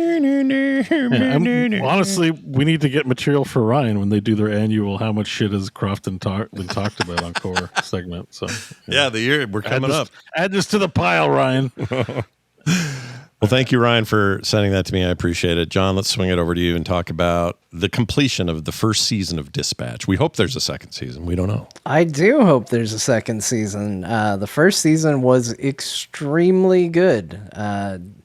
Dispatch is, it's funny because they put out a demo a while before the game came out, and I had so many people recommend the game to me. And I heard what it was. I heard the pedigree of who was making it. I heard who was performing in it. I saw the trailer for it, and I went, I don't need to see more of this. Like, I know that this is a game I want. So I didn't play the demo, and I just said I'll wait for it. And this game has been such a treat. It feels like they made the right decisions across the board with it. 1 week between episodes felt like the perfect cadence for this game. It was enough time to watch other people play it, which I absolutely did. It was a game where I would finish my playthrough and I go, okay, I want to watch somebody else play it. I want to see what they do. I want to see what their choices are. Did you find it wildly different when you'd see the other plays? It was different than the way you did it? So this is worth talking about in general because we've had a lot of discussion in Discord about it. I'm not trying to throw anyone in particular under the bus, but I think it's worth knowing what to expect with this game because it's very easy to go, oh, this is from the pedigree of Telltale, and just assume that people know what that means. This is not a game where every decision you make and everything you do in the game is going to wildly change the outcome of the game. Like Telltale games before it, like if Bo and I were to sit down and talk about The Walking Dead, in general, we could talk about that story and we wouldn't have to do a lot of, well, in your game did this happen? Well, in your game did this happen? What the story is kind of the story. And then if we went into the minutia of it and we were like, yeah, well, you know, I think because this happened, Bo might turn around and go, oh, that didn't happen for me. Right. And you might find little details along the way where things zigged instead of zagged. But in general, you were told a singular story that you adjusted the flow of a little bit along the way. That's what this is. Yes, there are, I think I can count about 10 things. And that might even be a little high. But I think there are about 10 things that can be very different by the end of the game. Not completely game-changing, but like strong details where it's like, you know, it's this, or it's this, or I chose between one of these three things. Overall, though, you're going to be told the same story. Overall, if once you guys play it and we talked about it, we played the same story. There's just going to be minor differences in how it was told. And so I think it's worth knowing that that's how this game is so that you don't go in with unrealistic expectations. If you want a game that reacts to every decision you made, you know, play Baldur's Gate 3, play Mass Effect, and then complain about how the ending boiled down to five choices. I remember that. And, you know, like those are more every decision has some sort of ripple impact. This isn't exactly that. So this is the pedigree, though. I mean, the games they're famous for, the, you know, Wolf Among Us, and so on. Those games are all like that. They're telling a singular story. You'll find some twists that are smaller, but you're still going to get that same story. You're not playing Disco Elysium or something like that. Right. And there's a very fun mini game in it. I really like the dispatch mini game, but another big discussion I saw in our Discord was people really overthinking it. Like, oh God, I'm doing so bad in the game, and am I going to get a bad ending? Am I going to get a thing? Nope.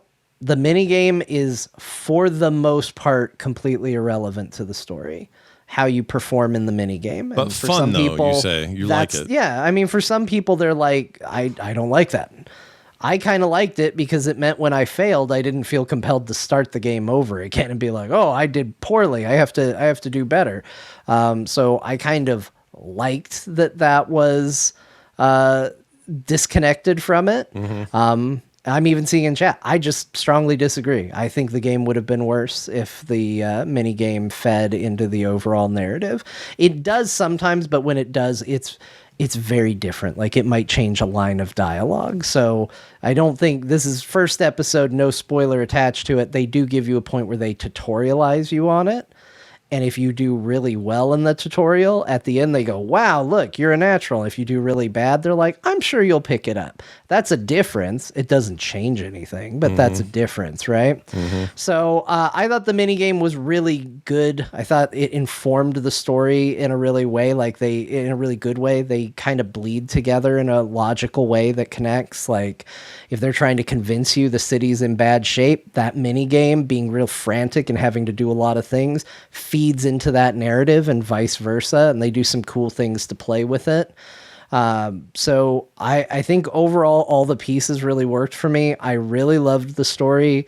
I think in terms of the ending, I feel like it stuck the landing, which is always the hardest bit. And I can't wait for more. They are being cagey as to whether they're going to do more. They have said the end of the first season, which does imply there could be a second season, but they haven't committed to it yet. But, you know, I don't know anybody who's involved with the project who has talked about it that hasn't said they hope they do more. So I really, really want it to continue because I love the characters, I love the world, I loved everything about this game. It's sold really well and is reviewed incredibly well, and will probably be on a bunch of end of year game of the year lists. Shot up in that list real quick. I think the chances of a second season are pretty strong, and they're working on the Critical Role game, whatever that's going to be, and yeah, I think these guys it's are going to be awesome. A big deal. Yeah. Going to be great. Cool. How many? Let's see. How many uncomfortable costumes out of 10 would you give it? That's our rating today. 10. 10. I think, for what this game is, to me, it was a perfect experience. I ran into a couple weird bug things in the game, but I also give it a little forgiveness on it because I was sitting staring at Steam at originally it was 9 and then the time change happened and it became 10, when the new episode dropped, and I was like, and as soon as Steam went update queued, I was like, download it, play it. I was launching it the second it was available, and most of the time I would quit out of the game after I finished because each episode is about an hour. Actually very well done, right on an hour almost. Sometimes it's eerie. It's wow, I could have set my watch to that. But I would get out of the game and there would be a new update because something got patched in the 2 hours that I was playing the game, but because I was in immediately. So sometimes there were a couple stats that I just felt like clearly weren't being tracked properly. I think in the third set of 2 episodes, I had 2 crashes during it where the game just sort of went to the main screen.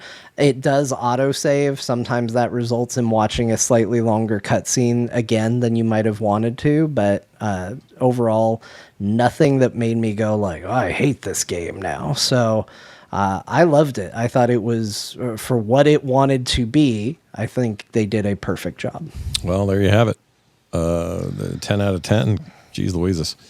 Bo, no, we got one more here. You're playing. There's not a lot to say because I've talked about this game many, many times. Yeah. I'm just gonna say it, and so every now and then people gift games. I have been gifted 2 games since I think the last time we did Core, and a big thank you to everybody who's kind enough to do that.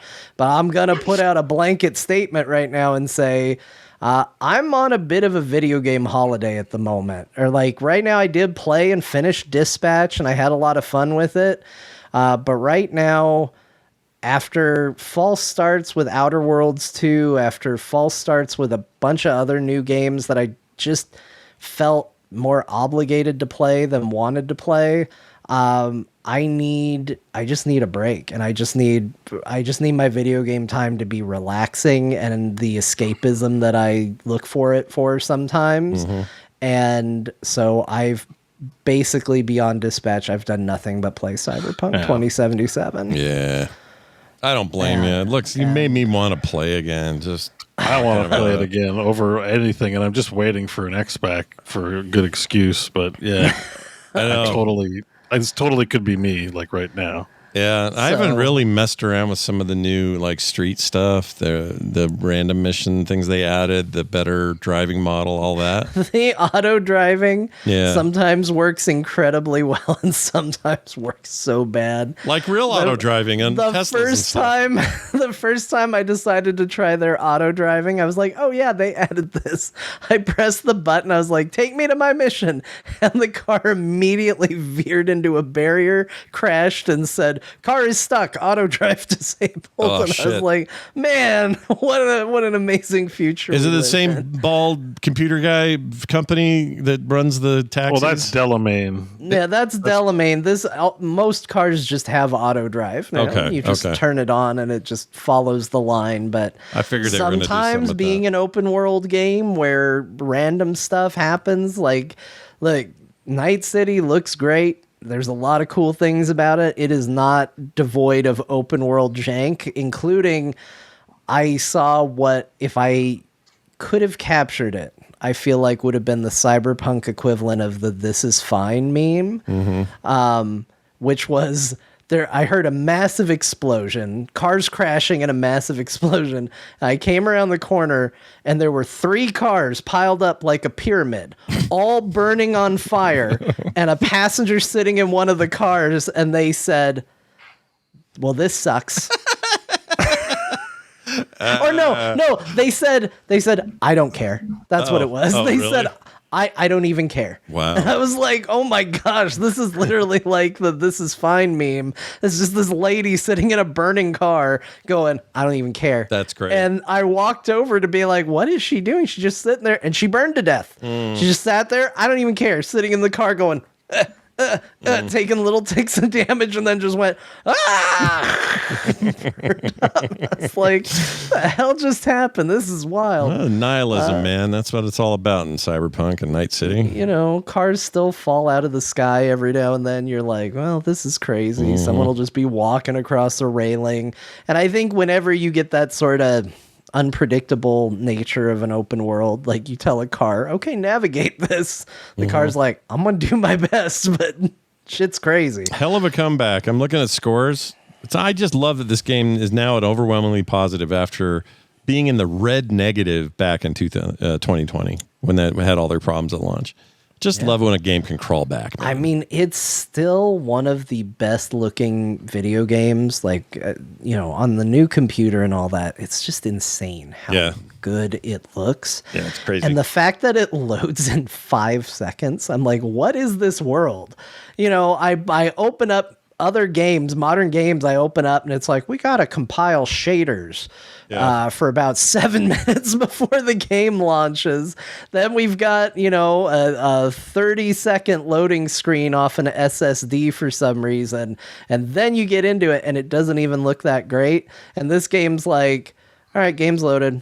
All right, you want to load? And half the time I'm sitting there going, this is taking a while, and I realized that I could have hit B to continue into the game for minutes. Yeah. And why was I sitting there? Because it was ready to go immediately. Yeah, it's crazy. The game on a technical level is beyond insane. There are new games, AAA games that come out now that don't look even close to as good as this game looks. Yeah, and the immersive storytelling and writing is just... It's just beyond. It's just so good. Yeah, you can't get that from playing another game. I'm still finding stuff I've never seen in that game before. Yeah. Oh, you're making me want to play again. Damn it. Yeah, I want to play now too. I was going to play some other shit, but now I'm like, what would be awesome? Hanging out with Jackie again For a little bit. A little bit, for a little bit of time. We love Jackie though. He's great. Bo, let's talk about Farthest Frontier. You talked about it last week quite a bit, but you've been playing a ton since the new release. Yeah, but like I was just excited for the release, but this week marks me playing it for a ungodly amount of hours the past 2 days. Really? That means good things. Well, I mean, I love this game. I like this game. I don't think I'm not sure how many people are like me that excited about it, but I'm super stoked. On my short list for games of the year since it's 1.0. Yeah. I love this game. Not much new to say about it other than I have 50 of the 74 achievements in my first run. Nicely. But I got my city up to 1,600 people, which is quite higher than I would have done before. But I was going after some achievements. This gameplay is showing is very early in the save file. But are you doing is there a lot of reason to make a big maxed out thing and then start over and do it again and try something, you know what I mean? Well, there's like so they put an achievement list like directly in the game. Like they're obviously linked to Steam, but the achievement list in these games kind of present you with like fun challenges to start a new city. Like on Vanquisher difficulty in the Arid Highlands, get to 500 people. You know, it's like, oh cool, like that's okay. I'll try that. Like it's a pretty reasonable ask. Like it's not like do something ridiculous for 47 hours. So there's like different. That like does having a checklist like Vampire Survivors does this, where it has like a checklist of things to do to like unlock stuff. This is more for fun. You don't get anything out of it, but it's like it presents you with challenges, some structure, which is nice. Yeah, but it's mostly just like a cozy sim, right? It's just you just play it, you build your city, you manage your city, and when you're done, you're done. Like there's no real game ending unless you game over, which is hard to do, but technically possible. Wow. Yeah. But great game. Love playing me some Farthest Frontier. Sweet. Another one I've been meaning to click on, so I need to play it. So yeah, no, I've been playing a lot of that, but have played some other stuff. So I guess next on my list I put Jump Space in. So I've talked about this a few weeks, but it's been very light because I haven't really gotten into it. But me, Borkamina, and that's Pepperoni Pete and Krafton played a bunch. And wait, Pepperoni Pete's called Borkamina now? Well, Borkamina was the name of his character in Baldur's Gate 3. Oh, he's got a bunch of names, so sometimes I call him that as well. No, I get it. That's cool. I didn't know how that worked. Okay. But you moved off of the video. Like, if you click the link again, I want you to see that because there's this thing I was doing. It's over now. So I can go back. Yeah, it was really maybe happened quicker than I thought. So one of the things you can do is you can launch out of your ship. So that's our ship. Pepperoni Pete's navigating the ship. Krafton's in the gunner. And we got this upgrade, this relic upgrade that lets hand-to-hand weapons do 22x damage to ships. Mm-hmm. So as soon as we get in range, I'm going to grappling hook them and shotgun gun them. It's so awesome. Watch this. So you're tearing up the hull of the thing? So yeah. Kaboom! What? That's awesome. Yeah, so I'm firing around like Thor, just like knocking spaceships out of the sky with my shotgun. I'm like, this game is the best game I've ever played. How much flight maneuverability do you have as a jetpack guy? Can you? It's good. It's like this game plays like my comparison was like Void Crew felt like Star Trek, not in theme, but just like go to engineering and fix this. Mm-hmm. This feels more like Star Wars, where you got to repair your ship, but mostly it's pew pew. And engines. There was one level we got to that had a meteor storm that felt like a Star Wars movie. Like there was just tons of meteors, and I had to hide my ship underneath a big asteroid to prevent damage. Yeah. And then we had to get off the ship and do things. And the higher challenge difficulty missions also have like you have to do stuff off the ship, but then get on the ship and do space combat, and then get off the ship and then get on the ship. And you see like the ship's on fire there right now, so we have to go put that out. We also discovered there's a toilet on the ship, and that's pretty cool. And you can make pineapple pizza. So it's a full ships integrator, but it's like way more actiony and cool. I love this game.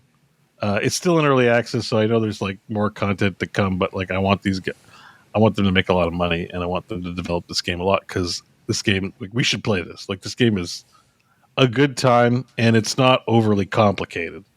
It's pretty straightforward. Go to this place, put these things in this hole. Leave and get the rewards.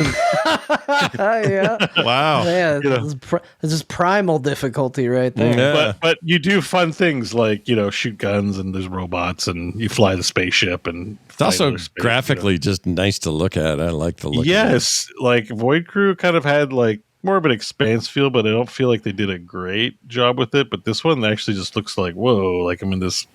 Yeah. It's not always in space. Sometimes you're on a planet atmosphere, and it just looks neat. It's just a good backdrop for all of it. It's still a fairly simple game loop. There's nothing like there's no complex, crazy narrative, but it's just a good time with friends. And honestly, I think the way they do their ship, like imagine you're playing a game like Borderlands and it's 4-player co-op, right? But it's always like on foot.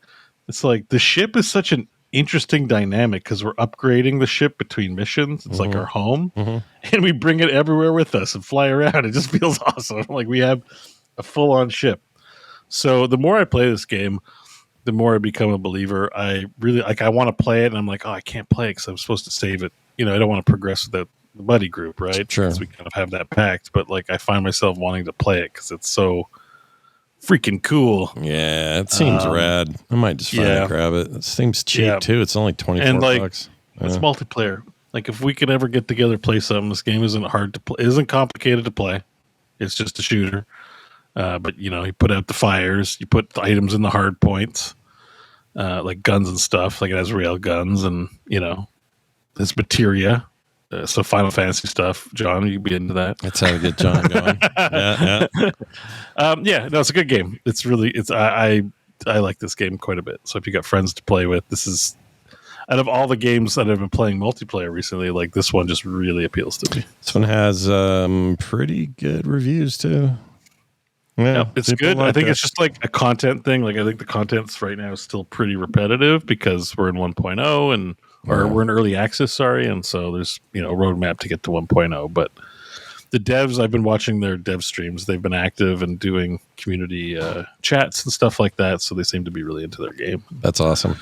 Yeah, I might need to just grab it.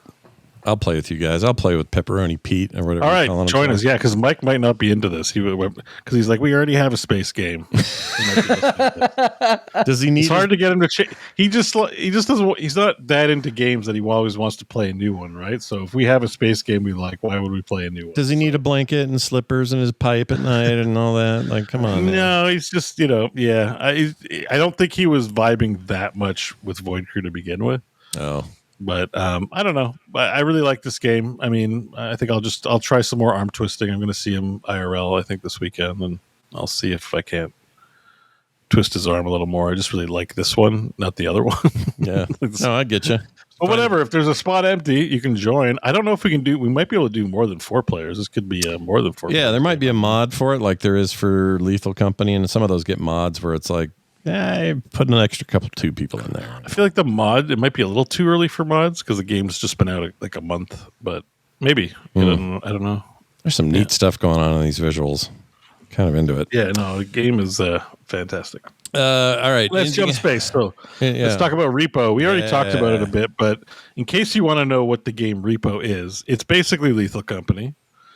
But it does a few things differently. One is there's no like shooting or anything like that. Basically, everyone has like a little Ghostbuster thing and like a beam, and you use it to like basically lift things. That's it. Stupid little guys, I love them. And well, that's the big thing about this over Lethal Company is this looks like a I don't know what kind of animation style you call it, but it's like you're watching a TV show. Like, you use local VoIP, and the robots animate when they're talking. That's why you see their heads going off. Getting kind of a Rick and Morty vibe. That's Krafton in the green, by the way, playing with the frying pan. He's about to hit himself in the head with it. Oh, I'm shocked. He picked the thing up and was watch. Nice. Oh my Lord. We can't hear the audio, but everyone's laughing their ass off at him as he hits himself in the head with it. That's great. But it's like playing in like one, weird show, but everyone's an actor in it, and like true villain Manny was like eating McDonald's, and so he was scrunching up his trash, but we could hear it on the mic, and it would just make his head bob, and it sounded like he was malfunctioning. It was just super hilarious, It's just like, what is going on with your face? There, the difference too is certain valuable items will pick up will be like magical, and they'll affect the robot. So all of a sudden, I think at one point Ben was just like, "Hi guys, I'm taking this back to the extraction mine," and you don't know it's happening to you because you can't hear what you sound like, but everyone else is like laughing at you because you sound like an idiot. So it converts. I didn't realize that it converts you, modulates you on the fly. It does a bunch of voice modulation, and it does a bunch of like comedic little touches that the other games don't do. Yeah. In order for you to just be like that's hilarious, or like, what the hell is going on? Why is this happening this way? Yeah. So in this game, you find yourself laughing more than like being scared of whatever's happening. Now, of course, there's monsters and irritating stuff. There's little butt gnomes that you got to like smash, and then they steal your stuff. There's a baby that you got to kill, or else he destroys all your valuables. So basically, the only way we felt that we could deal with the baby is it takes 2 beams. And he breaks out of them, so you got to keep on him and keep beaming him, and then we'd throw him in a spike pit, and then that kid. But it's like a little demon baby, like in a diaper. And yeah, so everything in this game's kind of unhinged and like, what the hell? Yeah. But in a fun way, it's still scary. You still have a flashlight, but also you can hide from the monsters, and you get really small, and your voice goes, "Hello." And like I said, one of the things you can do is you can type instead of use your voice, because I think the game monsters detect when you're speaking and will follow you if you talk too much. Yeah. Again, Krafton talks too much, so it was often following him around. He's got that whole... I just said, "Shut up, Trash Blade." So I kept... Well, his name's Flashblade, but I was calling him Trash Blade. Yeah, because you're getting at him. You're poking him. But it was funny. Everyone was laughing, so I kept, that's what you do when you're picking on someone. You're just like, "Oh, I'm encouraged, so I'm going to keep doing it." Yeah. Do you want charity or not? You got to be dorks. I get it. Oh. Yeah. You get smashed, do you? Okay. Yeah. So you could, when you pick things up, they lose value if you knock them into other people. So you probably want your best players picking things up and not ones that smash things all the time. Although whatever, it's just funny. Sure. And it's great. I really appreciated the attention to detail and production value to make it like a comedic experience. Because even though it's scary, you spend most of the time like laughing. Like it's just because of the way the robots look and you know how they behave and stuff. Oh, everyone's running away. I don't know if we'll see some death in this video, but anyways, Repo is a blast, and it's 6 players. So 6 players is a lot of chaos. It seems like a good number because somebody's guaranteed at some point to be getting into some kind of trouble at all times. Yeah, 6 players. And you're playing with Krafton, so you never know. Yeah, that's great. So I had a great time. My kids are all into this. They all play with their friends. They play with each other. They all think they're playing Repo? Yeah, they love Repo, and they're always like, "Dad, you gotta play Repo."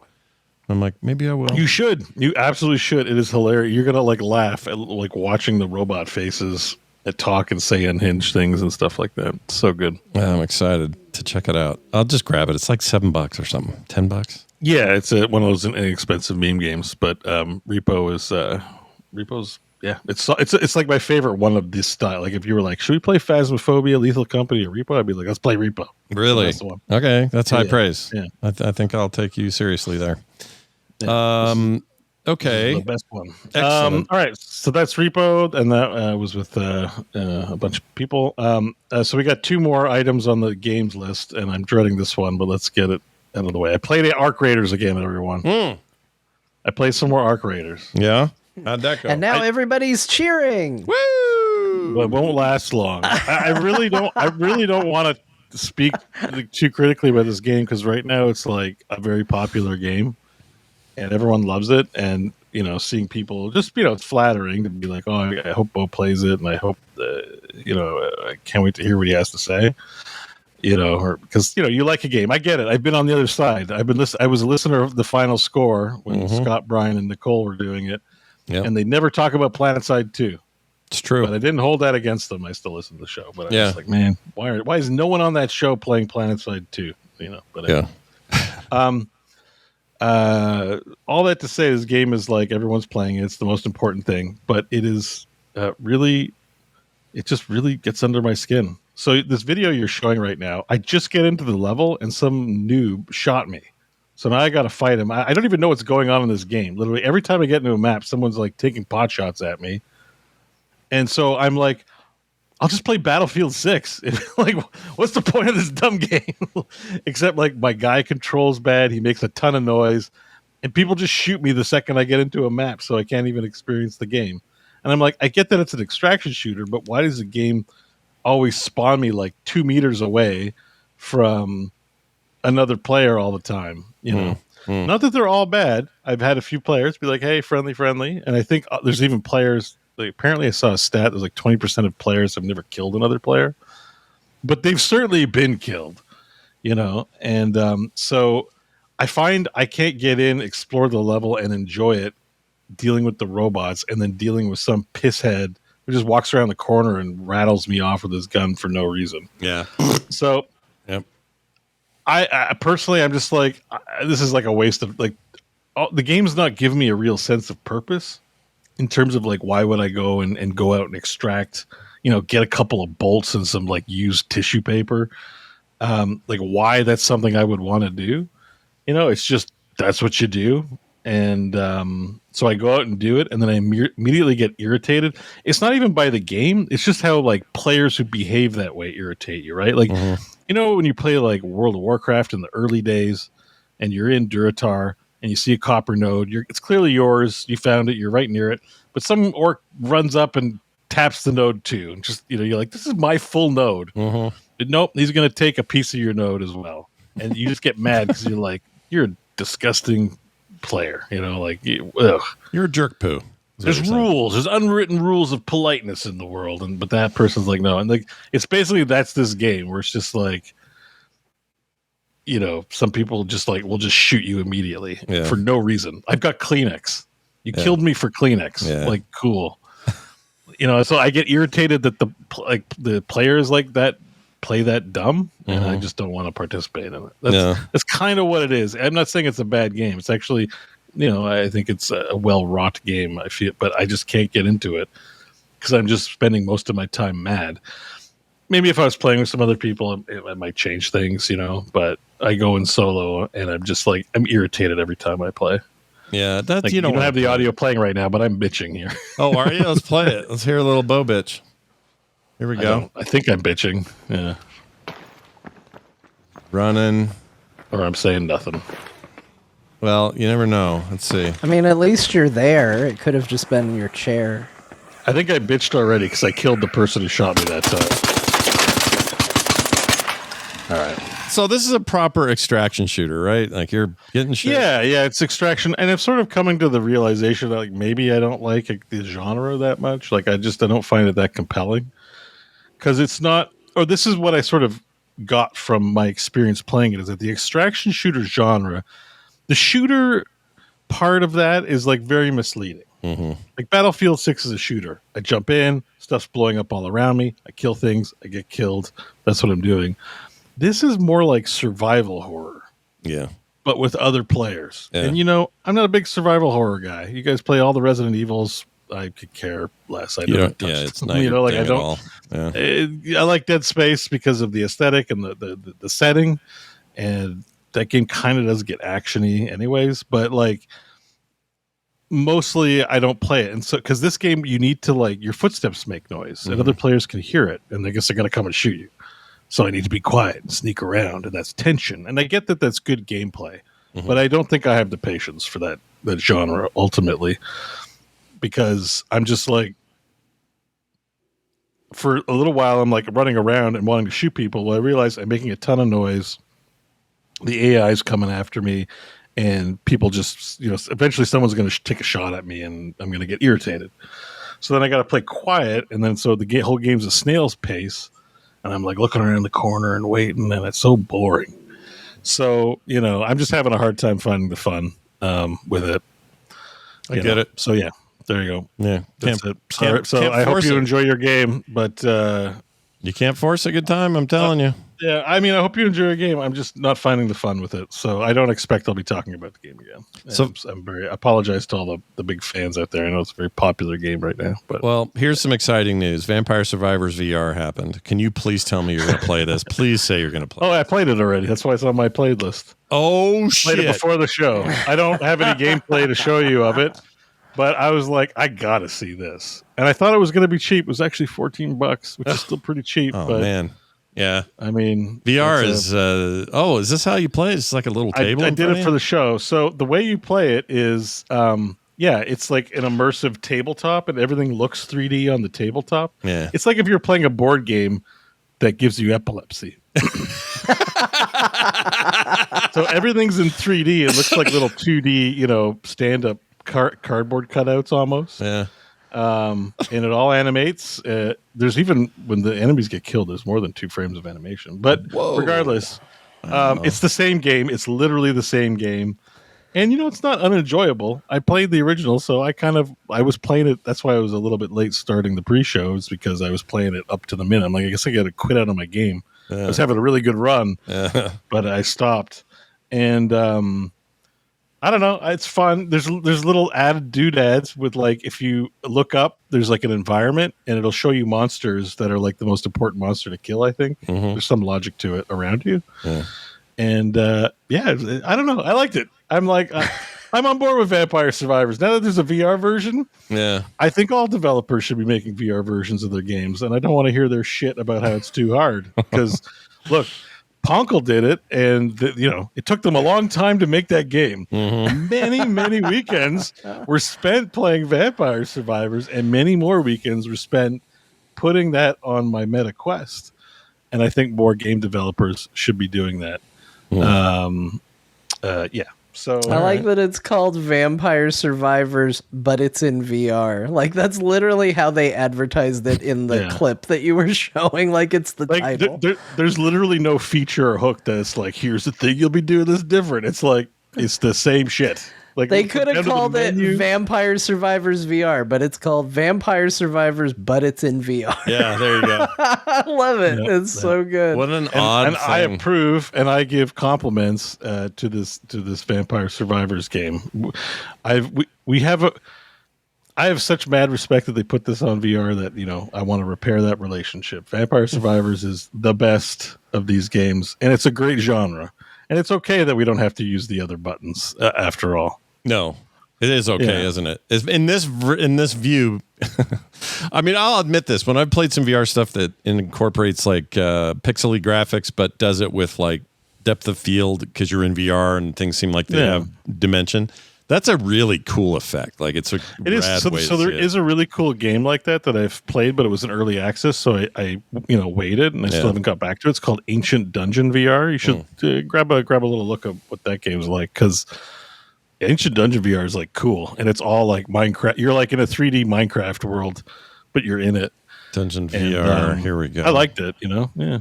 Oh yeah, that's interesting. So it's very very Minecrafty. Yeah, I mean it's been in early access for a while. I think it hit 1.0 maybe last year or something like that. But it's been around for a while, highly well reviewed. I've played through the initial like missions. Sometimes play and you derp around. I don't know if this video is like super actiony, but it's all there's a library, there's different biomes and stuff like that, and you can swing a sword around. I like stuff like this. I'm into it. Yeah, no, it's a dope game, and I'd want to get back to it at some point. In fact, Vampire Survivors, I do appreciate. I've been neglecting my headset, and the announcement today from Valve and this Vampire Survivors release has like got me thinking. Oh, I've been neglecting the VR headset. I think it's time to play a couple games in there, figure something out. So it's such an odd thing that's on there, but I love it. That and Farthest Frontier are my favorite things this week by far. That's great. Fantastic. Guys, we got a little feedback this week. Yeah, that's right. You heard me. It's one of these. That's a good question. And I'm going to start with this. First, a quick shout out to Jim Shinosky, I think is how you say it, did a very kind and generous donation to the show. And I just wanted to give that guy props. Super, super nice of him to do what he did. So huge thanks and shout out to Jim. He really loves the show. And wanted to show us some gratitude. So we are happy to be here to take his gratitude. So thank you very much, Jim. We really appreciate it. And then I got this call from Jay about finishing a game, and I take it a little personally. I'm going to play it here, and then we'll talk about it. Hey, Scott, when are you going to get down to the basement and finish up some Resident Evil 2? Get your ass down now. That's a really good Herbert the Pervert. Almost sounds like you called yourself. Yeah. It almost sounds like you left your own message to you. Yeah, I like Herbert the Pervert. That voice is fun, but that was definitely not me. That was Jay. And Jay, I beat that game because credits ran. That's the rule. No, you beat the first half of it. But are there more credits? You saw the mid credits. Are there credits at the end? Yeah. Again? Are they the same credits? And a different ending. No, they're different. Are you sure those credits are different? They're different. They're the same people, but it's a different context for the credits because you've now beaten the game. So you have seen a different ending with which they play over. Yeah, but they're still the same. See, that's my point. Credits are credits. What? It's not credits unless it's different people? I don't watch out of your mind? Here's the thing. I don't sit in a movie and then the credits roll. Now, sometimes there's a stinger, but that's short and nothing. Okay, well, there's a stinger, and it's an entire second half of the game. I can't do Mr. X again. That's all I'm saying. I can't. Sure you could. I hate him. You could do it. We got to beat the other one. We got to beat... What if you did the original? It's the original you didn't beat. What if instead of playing like the remake, you can just play... No, I beat the original way back in the day. The first one, or the first two. So Resident Evil 2, I beat way back on PlayStation. How many times, though? You only did story A. You didn't do the story B. You gotta do A. That's a good question. I only did him. A and B. I only did him then too, because you know why? Credits rolled. That's why. It's an even bigger difference in the original. Like it's a little bit of a joke that you've only played 50% in the remake because there is a different final boss and there is a different ending. But for the most part, the game is very similar. You go in a different direction. Mr. X shows up at a different spot. You do see different things depending on which character you play as. Yeah. So you run into different characters. You go to different places. So there are a lot of differences that you'll run into. But the original Resident Evil 2, all of that is true and more. The original RE2 is actually way more different. Really?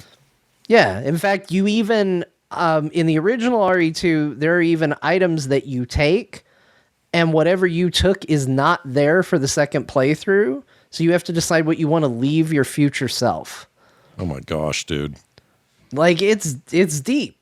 It's mistake, really good. Look, there's a Mr. mistake. X is not even in. I know he's not in the scenario A of Resident Evil 2. He shows up in B. Right, and they thought it was such a great idea. Let's go ahead and stick him into A, and then ruin my life. But here's the thing: obviously I joke around a lot, but I will say this: they screwed up by having mid-game a middle credit thing, because my ADHD brain goes, oh, that's the end of that. Let's keep moving through this arcade and put quarters in the next machine. Like I can't. Plus, it's scary. Why do I want to do that to myself? That's the reason you don't want to go back. Well, yeah, I really don't. We know. I have it. You should go in. You should see. Did you play Leon the first time? It was Leon. It was Leon. Always Leon. Yeah. So you don't have you didn't do all the Sherry stuff. You didn't have to deal with Police Chief Irons. You didn't go to the daycare, the freaky daycare. Ooh, there's a freaky daycare. That could be fun. Yeah. Didn't we see that in 2? I thought we saw a freaky daycare in 2. In the remake. Not on Leon's scenario. You didn't, because he didn't interact with Sherry. May have been a different game. Maybe it was 3. Or somewhere we walked through a place that had a bunch of. In Dead Space 2, there's a daycare. Might be that. I can't remember. There's also demon babies in Dead Space 2. Yeah, there are. Shoot them. Should be a Dead Space 2 remake. Those dicks. Yeah, there really should be. Dead Space 2 is kind of. Yeah, I like Dead Space 2 more than Dead Space. I liked Dead Space as well, but and a remake of 2 would make it a perfect combo. You don't need to keep going to 3. Just stop there. EA. Yeah, please just stop. Maybe our new Arab as overlords. a Dead Space fan, yeah. 3 is pretty good too. You like 3? Oh yeah. 3 was divisive. I remember that. I know a lot of people shit on it. It was one of the first games that had pay for power in the form of the guns. Entirely optional. So, if you didn't touch that system, you were just left with a decent game. It was also co-op, and it had the co-op. I feel this way about Resident Evil. I feel this way about Dead Space. I feel this way about Fear, which all went on the road of like, surely things will be scary with your chuckle fuck friends, and the answer is no, it isn't. It stops being a horror game. Doesn't mean it can't be fun, but it's not what I signed up for. So I am anti it in every one of those games. If you play it solo, it's still it's scary. And the opening part where you're in a ship junkyard is like an awesome idea, which I haven't seen really done much of anywhere else. Ooh, that is kind of cool. A ship junkyard meaning like a place where ships constantly crash, like a Bermuda Triangle kind of deal. So it's just this graveyard of derelict ships, and you got to fly on a bunch of them to progress the story and stuff. Like your ship ends up there. Like it's badass. And then the planet is like the planet. It's good. Dead Space 3 is a good one. I'll die on that hill. I don't know why I skipped not the best one, but I didn't. It's not the best one, but it is a good entry. It's a good entry, and the final entry. It's all you're ever going to get past that. At least I think so. Man, they should make some new stuff. That's dumb. It is dumb. That's dumb. They should make more of them. Big dumb. All right, we got a mashup to play, and then we're out of here. This is a core classics, Canis Clitoris. This is a Bo saying. Has to be. This has to be Bo. What? Canis Clitoris? Yeah. Yeah. Who else says Canis that? Clitoris? I don't know. Maybe we're wrong. Who else would say it? Yeah. The answer is no. Not us. Saying. I don't think. All right. Fine. We're gonna just say it was Bo, but we'll find out. Maybe we're totally wrong here. Here it is. Enjoy. Oh, she's fully naked. I go, yeah. I go, I can put a wiener on her if that helps. And she's like, no, please don't do it. And she walked out. What the hell was I talking about? Who's the sexy guy? Voldo in Soul Calibur, the guy that's always slinking around. Just call Voldo the sexy You know guy? what I mean? I don't think he's sexy, but you know what I mean. He's like, oh, you think he's sexy? No. You just tattled on yourself. I think you got it right on the first go. he should Put that ball gag in your mouth and roll on to me, Voldo. But I found some of the second mission so hard that it took me forever to beat it. When I finally did, it was a really great feeling. I can see your toe. It's like the WAP song, but it's, my blank ass ass ankles. I'm gonna walk in the park with my bare ass ankles.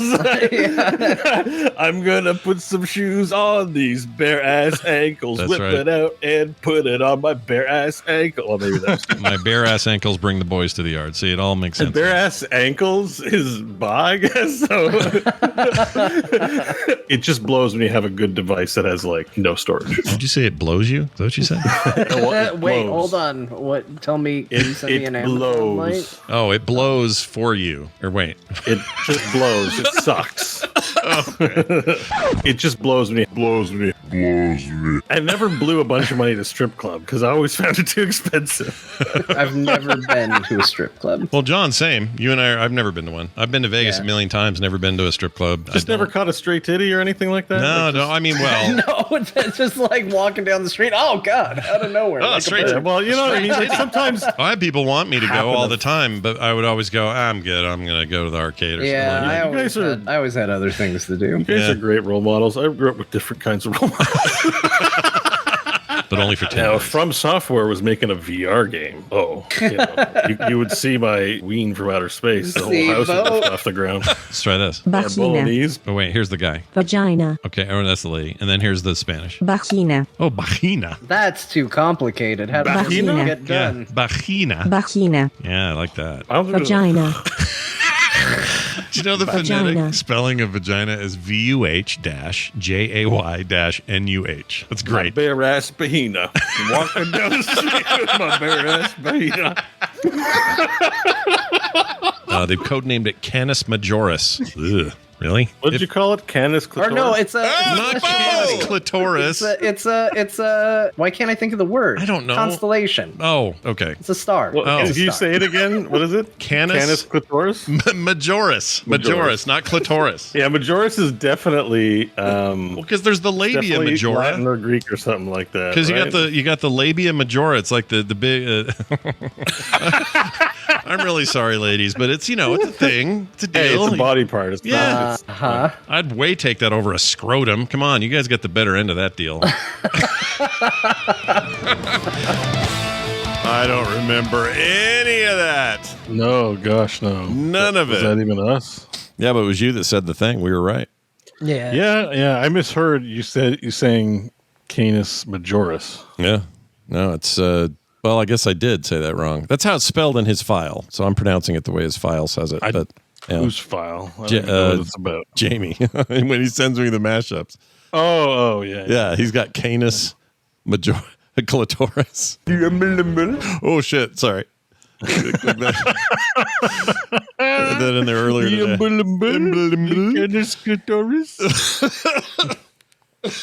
Oh my gosh, I'm gonna die. There you go. That was great. Do you feel like we talk less about like? No, you said this before a couple of weeks ago. You said the same thing.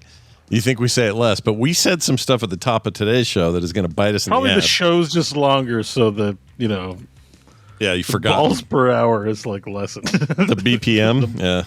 Ball references per hour. Or BPH, I guess would be correct for that. Yeah. Well, we're going to get out of here. Real quick, I'm going to tell folks that we got some brand new folks on our Patreon, and we got a bunch of new people on the Substack over at Core.show. I don't know how to read those yet because I'm still trying to figure out how I can export the names, but I'll give the patrons a shout out. Ethan Ping, John Endall, I believe, nice. Stan Smolders, and someone named Auto Bus Driver. Oh, no, we did him last time, didn't we? Yeah, the Auto Bus Driver. Again, his name is Auto Bus Driver Ferenzi. Ferenzi. Whatever it was. I like that you just were like, I'm committing to it. It's wrong, but I'm going to just commit to it. Yeah, my brain, that's all it sees is Ferenzi. Oh, is Bus Driver really his middle name, though? I doubt it's got 2 S's. I doubt it. It's all one driver. word, but I don't think it's a real name. Of the New Hampshire bus drivers. Yeah, the famous bus drivers. Anyway, these guys are brand new folks, and if you do that, or if you go over to the Core.show site and sign up there instead, you get great benefits either way. You get no commercials and an ad-free version of the show. You get pre-show content every single week if you're a subscriber. And you get art in the mail on the Patreon side, host specials and articles and other stuff on the Substack side. No reasons not to sign up on these things. Go check it all out. You might catch a stray titty. Yeah, you never know.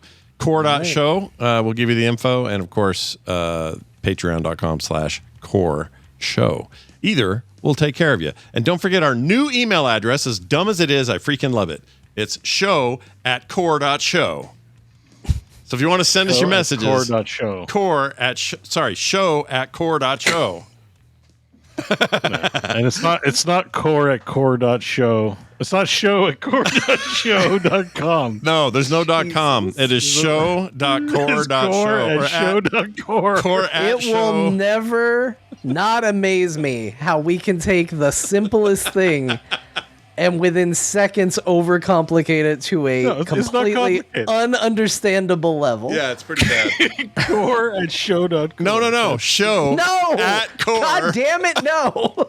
Show@core.show. The shows are the ham with the sandwich bread. That's what I said. No, you said core@show.core. Okay, I just probably said it wrong. Show@core.show. No. Show. Yes. No, you just said it right. He said core.show.core is what he said just now. He said show@core.show. Hold on. That's correct. That's correct? You got it. Okay. Yeah, you were right. 10hams.com. Yeah, 10 hams. That'll get you the voicemail. Go to 10hams.com. We're also going to hear Grandma tell us all the games we play because we probably forgot to mention it a lot. So, Grandma, what did we play today? Put your kids to bed. It's that time where I remind you all the things you forgot about. They talked about today, after a lot of other stuff, Tavern Keeper, Dispatch, Cyberpunk 2077, Farthest Frontier, Jump Space, Repo, Arc Raiders, and Vampire Survivors, but now it's in VR. Yeah, get in there. Get that done. There it is. That's it. I'll be out of town, but when I get back, another show next Thursday. That's the plan, and look forward to that. I love this time of year for games. It's when you start just settling in on your favorites. A little CyberPunk for John. I don't know what mine is yet. Might be Cyberpunk. A little Cyberpunk for Scott. Yeah, maybe Cyberpunk's on the menu, boys. The time of year where we all just play Cyberpunk until we talk about our favorite games of the year. It's a really good game. So what are you going to do? Anyway, between now and then, I hope you all have a great time. Look for more content popping up at core.show. More of you over there, please. That would be wonderful. That'll do it for us, for me, for Bo, for John. We'll see you next time.